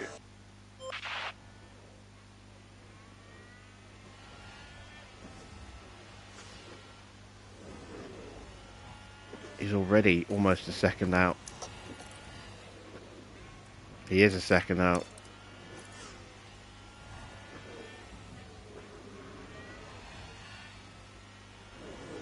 And even pushing like this, I'm still dropping back.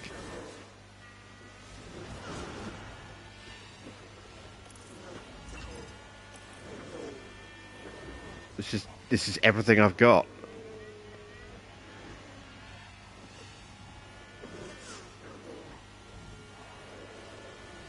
And a new position, just gained by Williams. God, even on full push like this, I can't reel him in.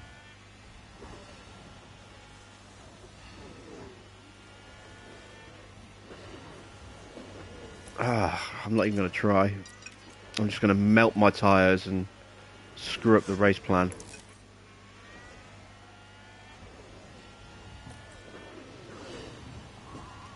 So yeah, Porsche is still isolated at the back of the grid. I was hoping we could stay with Ocon, but we just couldn't get anywhere near him. Top three are close together. Yes, they are. We're into the pit window already.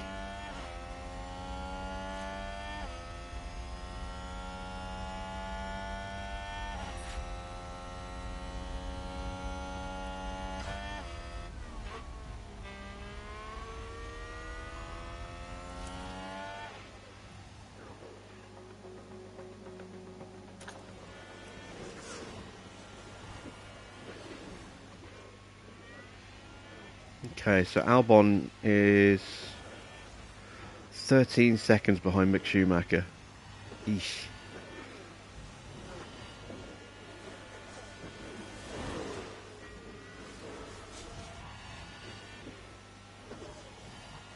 That's how much slower we are. Because we were right with him for the first few laps, and then he just got that little bit ahead of us, and we lost him. And we couldn't get back into him. And that's all it takes. It just takes that little lapse in concentration. And before you realise it, you're too far away to react, and you can't get back in. And all you do in trying is just hurt your tyres and reduce how effective your run's going to be, especially towards the end of the stint. So all we can do with Albon right now is just try and hang on to 15th. Porsche is now 5.5 seconds behind Ocon already. He has got a bit of margin on tyres. Oh, and there's Vettel sneaking up the inside. But we got the DRS on him, so we'll take him back. I'm going to try and charge my drivers back up again. Ready for pits. And there's an overtake from Williams.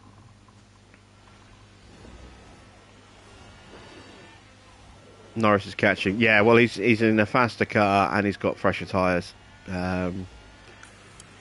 He's on hards, but you know his tyres are much healthier than ours are.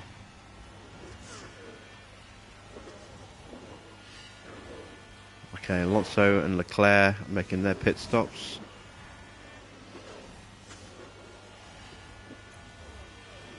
Look how far behind Porsche is to the leader. 1 minute 12 seconds. Okay, Vettel's into the pits. We're going to open the pits and we're going to go for our medium set of tyres and we're going to push like crazy. Box. On the tyres. Okay, box. That's Norris side by side with us. Got it. Vettel has just pitted. And same again, we will push And go push. and see if we can overcut Vettel or at least stop him from undercutting us. The fact that Norris is ahead of us and there's a faster car is going to help us here. So Norris caught us at just the right time because we're full pushing, which means we'll stay with him and we'll get DRS, so we'll get pulled along.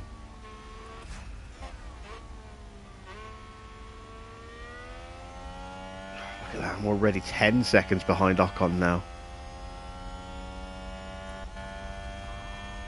And even on full push, look, we're still losing time to Norris. That's the difference in tyres.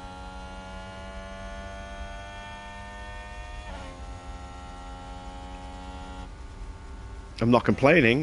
This is what we've been asking for. It's what we wanted. Oh, I didn't actually call him in, did I? Oh no, he is. Yeah, he's coming in. It's Teo. I didn't call in.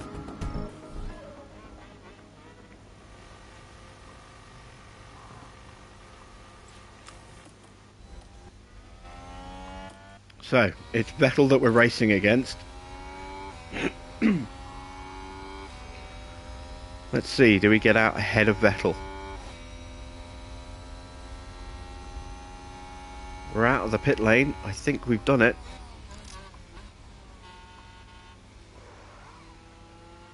Oh, that was close. That was so close. We just about kept position.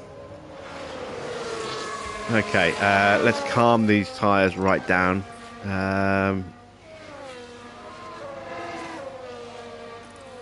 And we've got a second gap as well.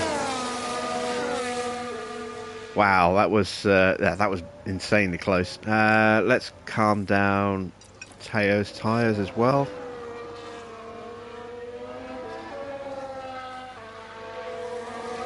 Let's see, are we still keeping ahead of Vettel? Yes, we are. Vettel's on hards. So, is Vettel going for the one stop? I don't know. But if he's on hards, Porsche should start to close that gap down a bit. And we'll certainly pull away from Vettel with Albon.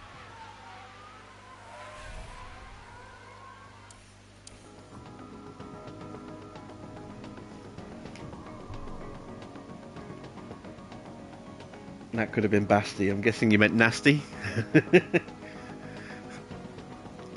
But yes, that could have been very nasty.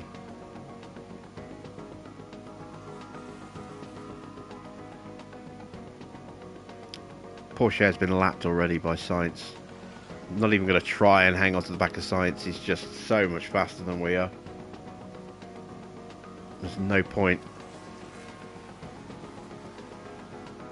But the gap to Vettel is slowly, and I do mean slowly, coming down. And we are ever so slowly pulling away with Albon as well. Gradually catching Stroll, who's got to be getting close to a pit stop at some point soon. He's got to be one stopping.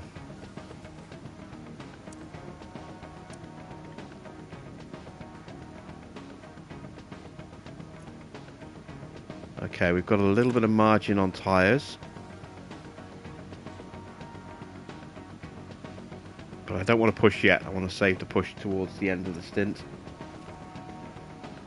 If I push now, I'm just eating how much competitive life I've got left in the tyres.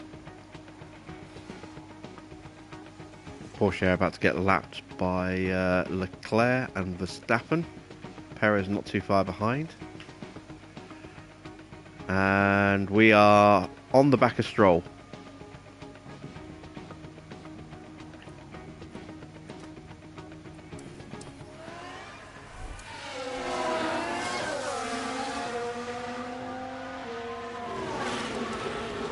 Yeah, so Stroll's tyres are definitely struggling a bit now. We should hopefully make quick work of him.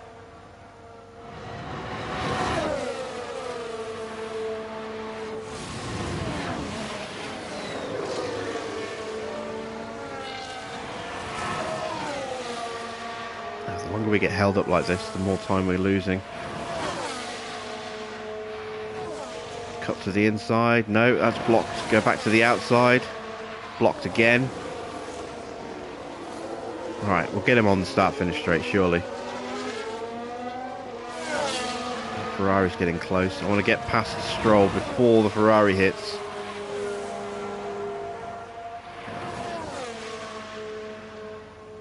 And there we go. Okay, that's good, very good. Nicely through. How far off Ocon are we? 15 seconds. Yeesh. And a new position just gained by Williams. Alright, let's check in with Teo. Teo is 10 seconds behind Vettel right now.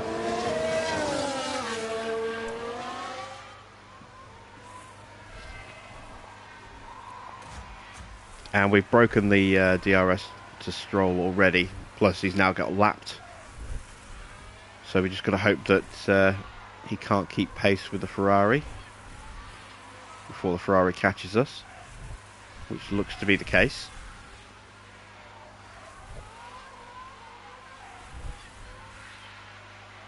Yeah, he's way off the pace now. He's going to be pitting soon.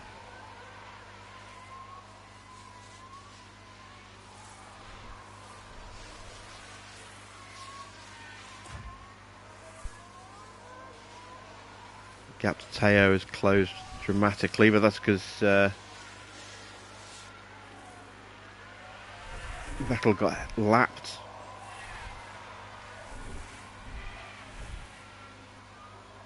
Okay, I'm going to see if we can stick with the Red Bull. We're happy to push on with the tyres. You've hired Vesti as your reserve Mercedes driver, and his smoothness is 82 rated. Incredibly high for a young driver. He's not the only young driver that has a high smoothness rating. Porsche is pretty high as well. He's in the 80s. I'm not sure exactly what it is. We'll check at the end of the race, but he's also a very smooth driver. But Vesti is actually part of the Mercedes Young Driver Program. So that's a very apt signing there.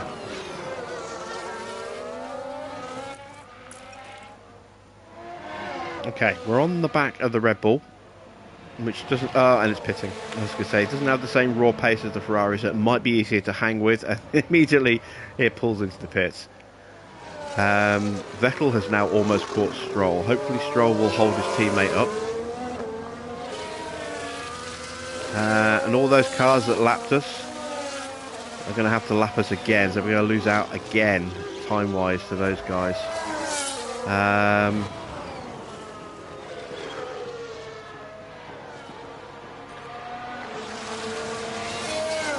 Right, let's calm the tyres down again. Albon is still 15 seconds off Ocon. He actually might be closing slightly. Oh yeah, Ocon's tyres are dead.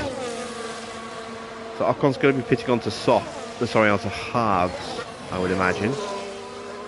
Unless Ocon is on a 2-stop. Tyre history. Gone too far. Esteban Ocon. Oh yeah, he had that crash, didn't he? Those mediums won't last, so he might go for another set of mediums.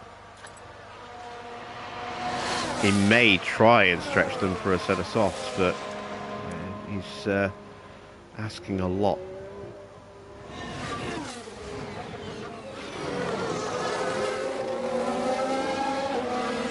You find it hard to believe that Porsche and Vesti have a higher smoothness rating than Gasly. Why?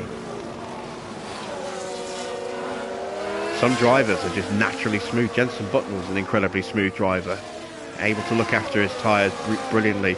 Ayrton Senna was arguably the greatest driver, in the world.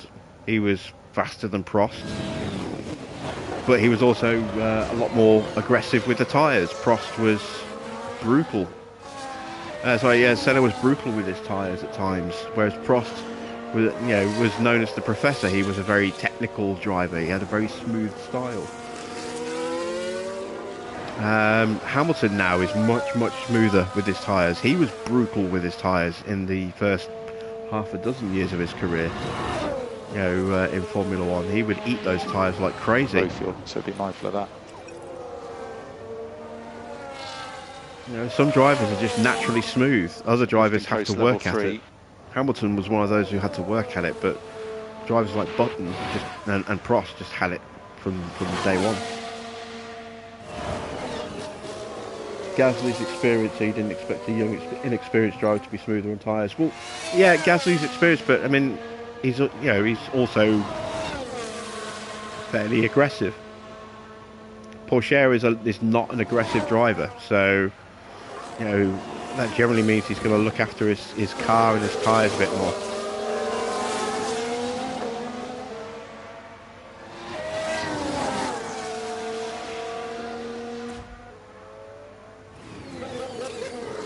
Right, let's take stock of where we are. Albon is just ahead of Ocon as we enter our pit window. Ocon has gone for softs. He's going 15 laps on those softs. Interesting.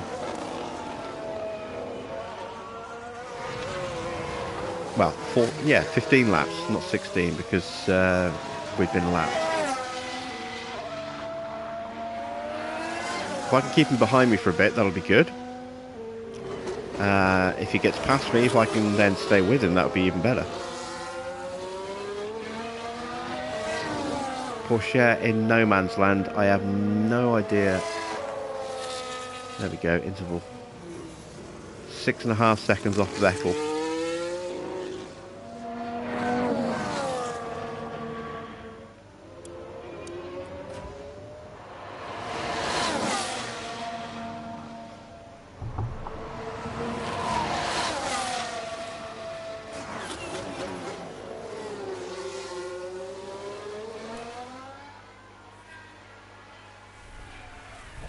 Oh, there he goes.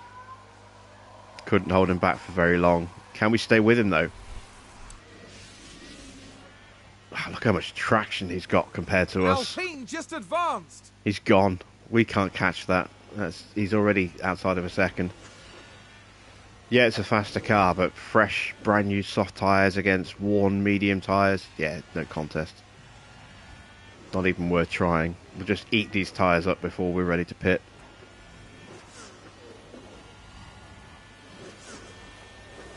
See how many laps I've got to go. Alright, I can actually push the tyres a little bit harder. Same with Teo as well. That's the margin I was saving to get a couple of faster in-laps. Porsche still needs to recharge his battery.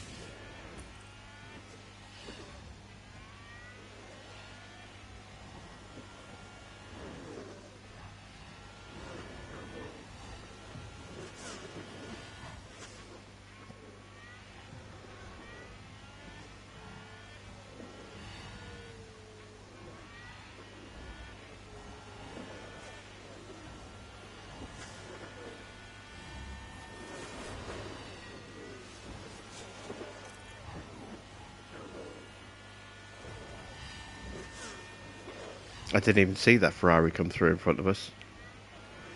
I was looking at the chat window. Oh god, the spam bots are back as well.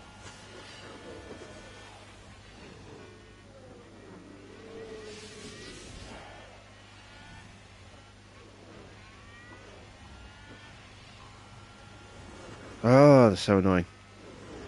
Right, let's go neutral. This is the optimal lap to pit. I'm going to go one more lap.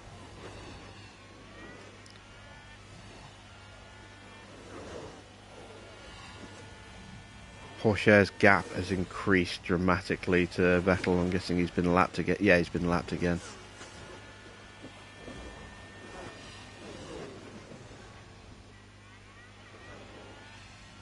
Alright. This is the lap we're going to pit. Brand new set of softs. Porsche across the line. Pit for a brand new set of softs.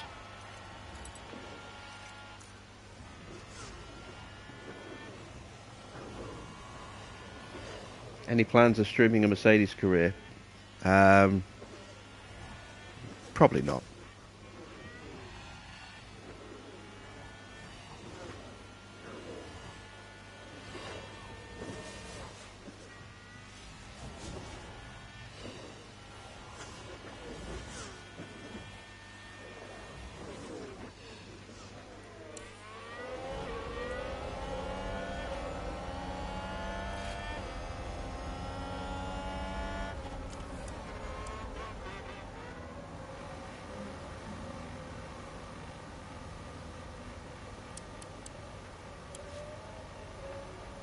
Okay, so we're going to lose position to Vettel. We're going to have to retake him on the track.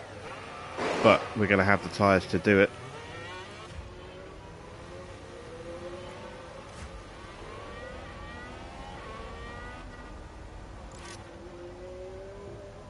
.7 is a decent stop time.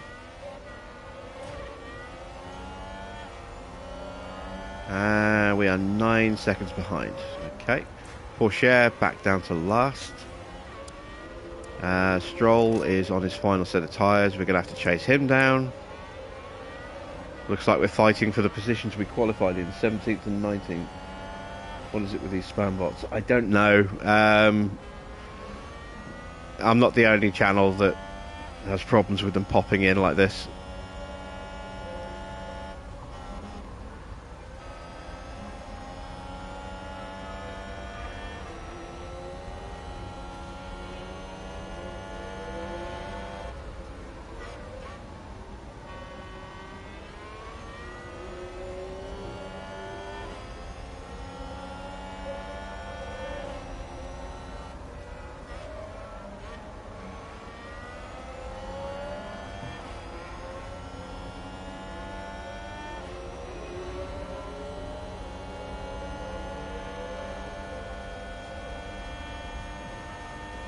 Okay, fuel-wise, I'm not sure if I can keep pushing Porsche for fuel. He's 12.5 seconds down. Let's use up the battery, and we will push the fuel for a bit. Deploy. Let's do the same with Albon. Okay, reduce lift and coast.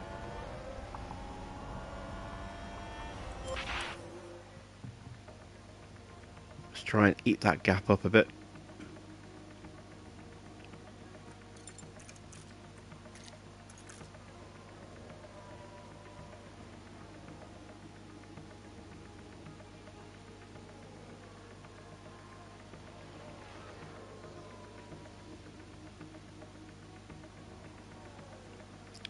Stroll is about to be lapped by Hamilton and then Bottas.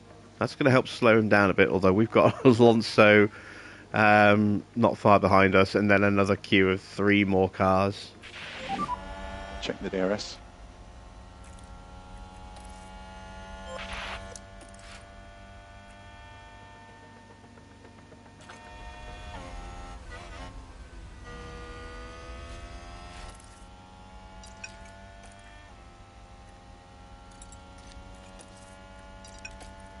Hopefully Porsche isn't the new Latifi.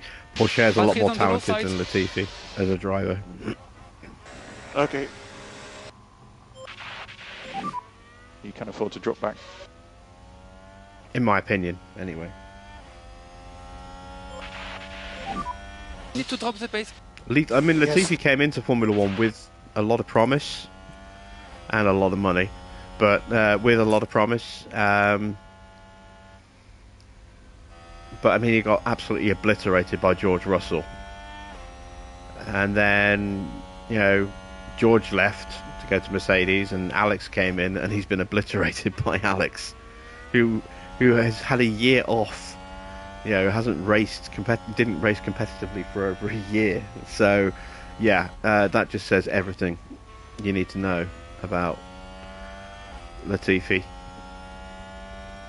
He's just not good enough.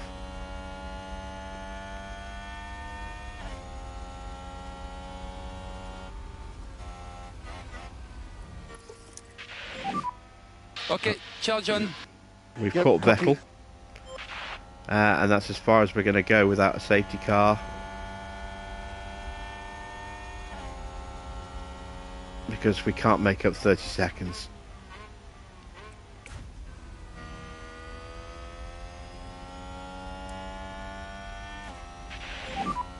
Good job. Okay, we're still clear of Alonso. Gap is 8.7 seconds. Bottas is coming up to lap Stroll. So we're going to get Stroll. And then, again, I think that's as far as we're going to get with Porsche.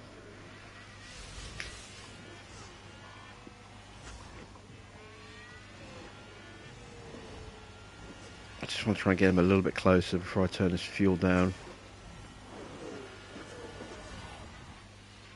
I mean, it's not so bad. I mean, I'm looking at Albon's fuel as well. They've both got almost identical fuel loads. It's just the readout is slightly different because they've been in the mode.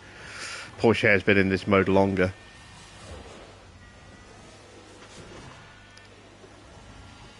I know at some point I'm going to have to tone him down, but he's okay for now. Gap to Stroll is now 7 seconds. Aston Martin with a great play there. Vettel's retaken this position, but that's because I'm charging up the battery, so that's fine. Tyres are calming down again after we pushed them hard at the start of the stint there.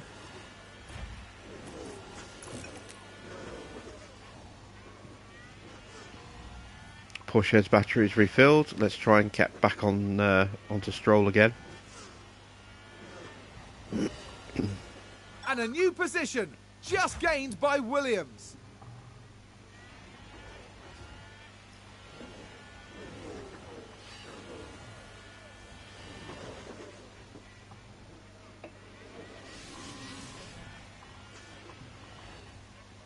Looks like Aston Martin have just gained a race position.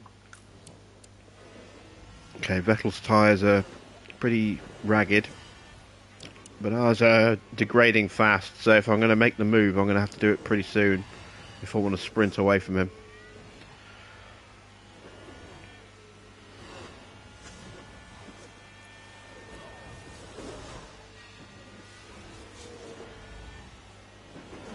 I don't want to do it here. I want to do it on the main on the main straight.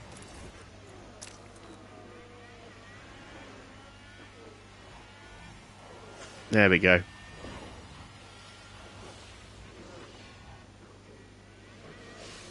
And now I can open up a 1 second gap before the next DRS.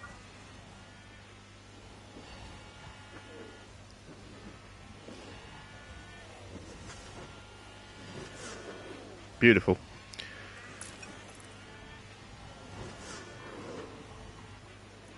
Right, Porsche is closing now that he's not charging up anymore.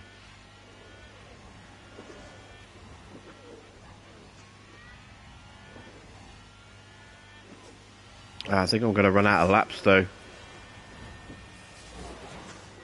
I'm going to push the tyres for both drivers.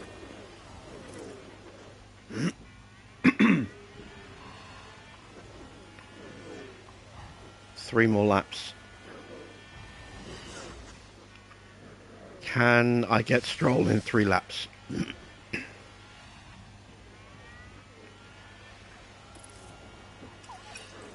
a little worried that he's not going to have enough fuel.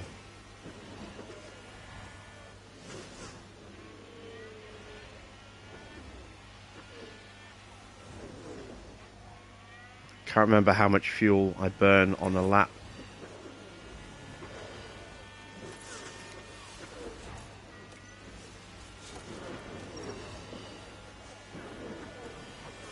Doesn't tell me anywhere, unfortunately.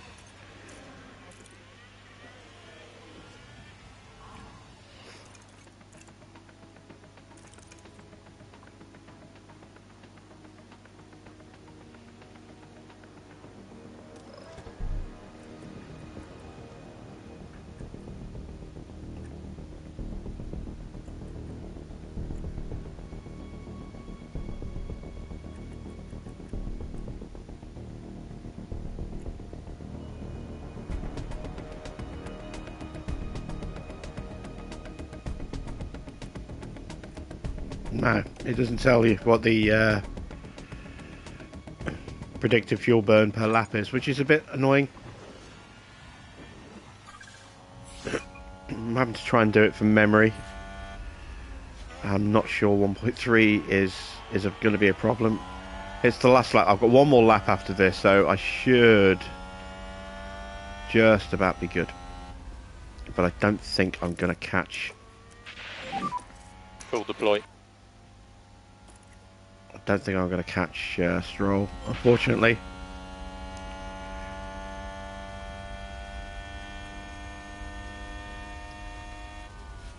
I've got 1 more lap after this one.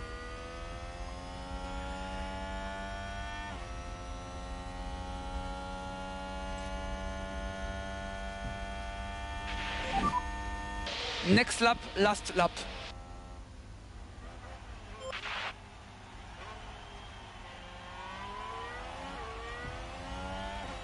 Albon comfortably pulled away from Vettel in the end there. I think Stroll's tyres are in slightly better shape.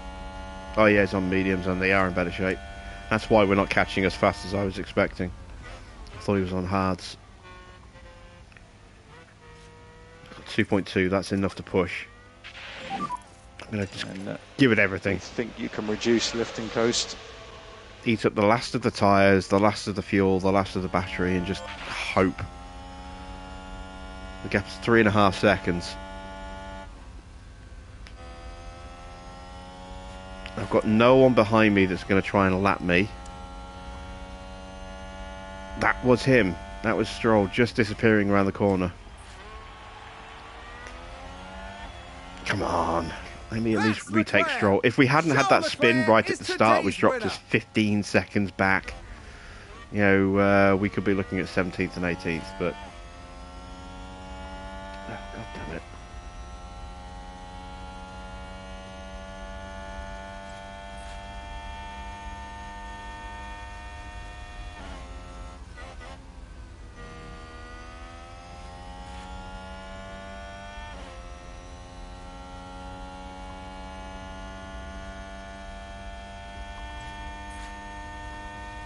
Two and a half seconds. There's just not enough space left. Frustrating. I always knew this would be a painful race, but I was hoping it wouldn't be quite that painful.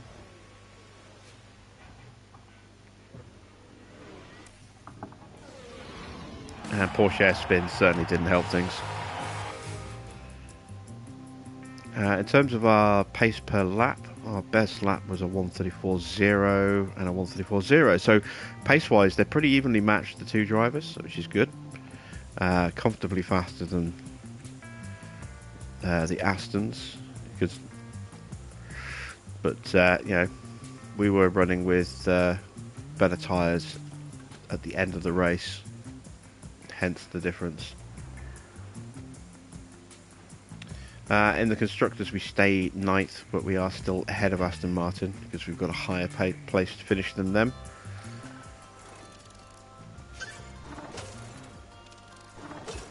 Low scoring race in terms of points. Here we go.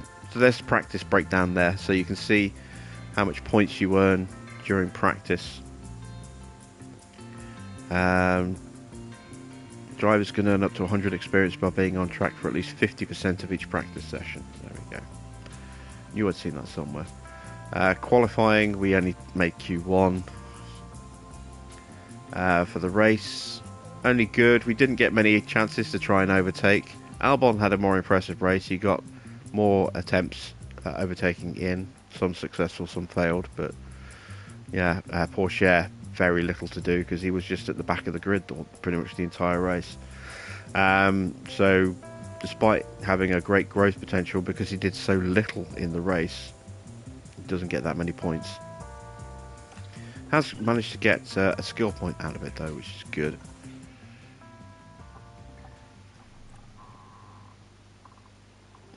So let's see what we can do. Let's start off with Teo's point. I'm going to boost his reactions. No points anywhere else. Let's check our staff. No points for them.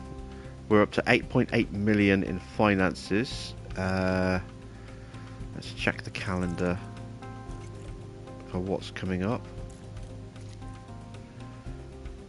Chassis will be ready in 1 week, just before Australia. Oh, we're going to get that a lot sooner than I thought. Okay, a great race. We met the board's expectations. Okay.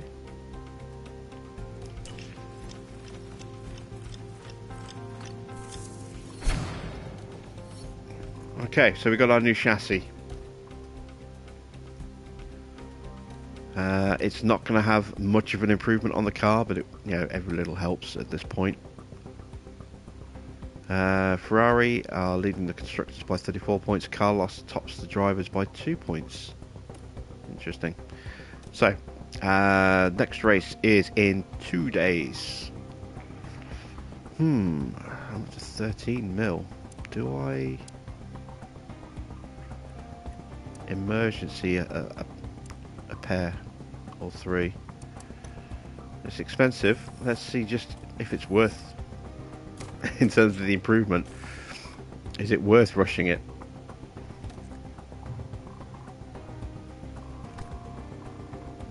So car 2 is the better of the 2 cars. Why is that? I thought both cars had the same spec.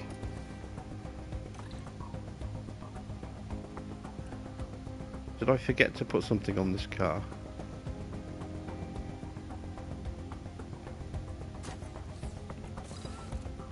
Both on the same chassis. I haven't designed a new front wing or rear wing, so that shouldn't be the thing.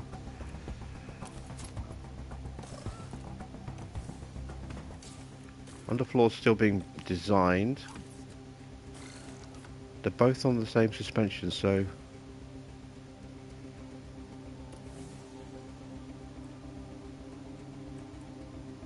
okay, bit weird. Yeah, so the new chassis. Oh, the values aren't changing, it's just the colours changing. Okay, fair enough. So it's going to improve our acceleration and our engine cooling, and that is probably about it. We are going to get very, very minute gains across the board, but nothing spectacular. Every little helps, but that is very little. So we're not going to rush them. Australia is in 2 days. It's going to take... We're not going to emergency them. How long to the next race? Is that a week or 2 weeks? It's 2 weeks. Okay. So we'll just build them normally, and we'll have them for Imola.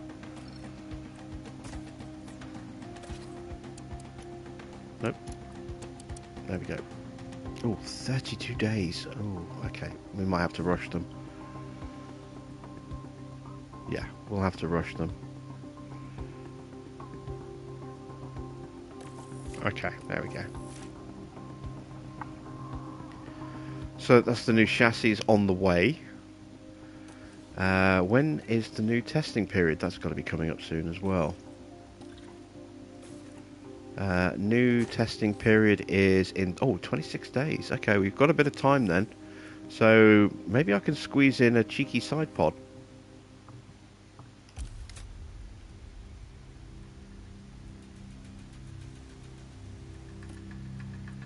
Again, it's going to be minimal improvements.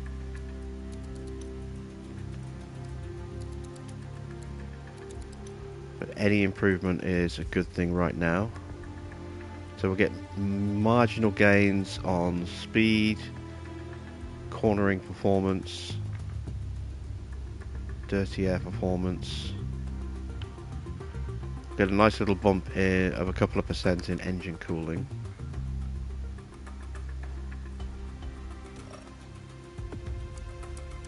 Got 4 engineers, go on an intense build, 630k. Yeah.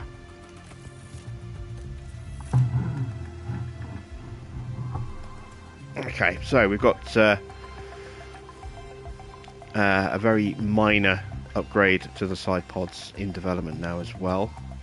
The underfloor is the big one. That's going to give us a big jump, I hope, in some of our performance. Obviously it depends on how the rest of the field is upgrading during this time as well.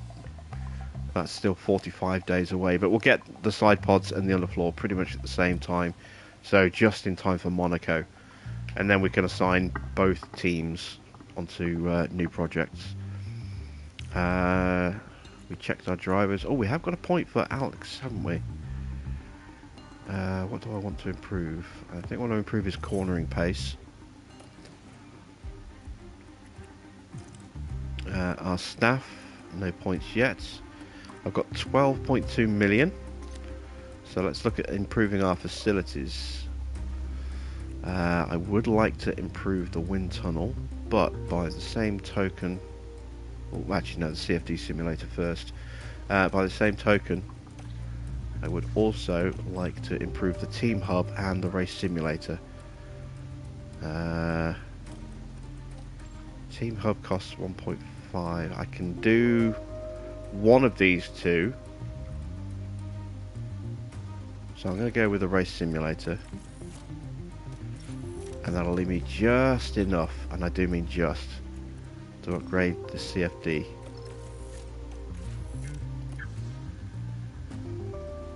Here we go. I don't think that's going to affect the stuff that's already in progress. Actually, no, it won't be finished until the other stuff's finished. But it will be ready in time for the next upgrades that we work on. So we'll have to remember not to immediately start work on the next projects until that CFD simulator is done. It should only be a 3 or 4 day wait, so that's not too bad.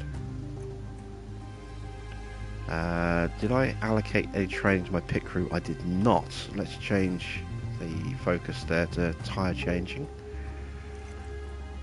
And obviously improve changing tyres on the pit stops, but it also will improve how quickly they make toe and camber, etc. adjustments in practice sessions, which will help speed turning the cars around. I think that's everything we can get done.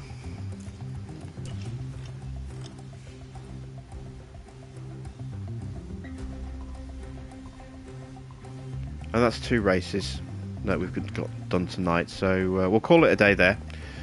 We've been going for a good, what, nearly 4 hours, I think.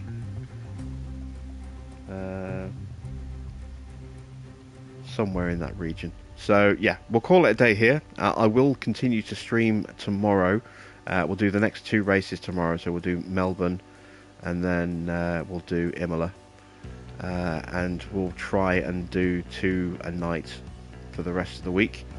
I will try also and get another construction sim video out tomorrow. I want to try and record a few of those and get them uploaded so that I can release them 1 a day. Trouble is I don't have a lot of space on the hard drive, and they take, well, at least 20 gig because I'm recording in 4K, so each video is at least 20 gig, so I need to see if I can maybe move a couple of things around and free up a bit more storage. So we'll see how that goes. But anyway, that's it for me. Thanks for watching. I am Jim Bob, and I'll be back with some more of our Williams career, this hardcore slog on Formula 1 Manager 22 tomorrow night. Bye for now.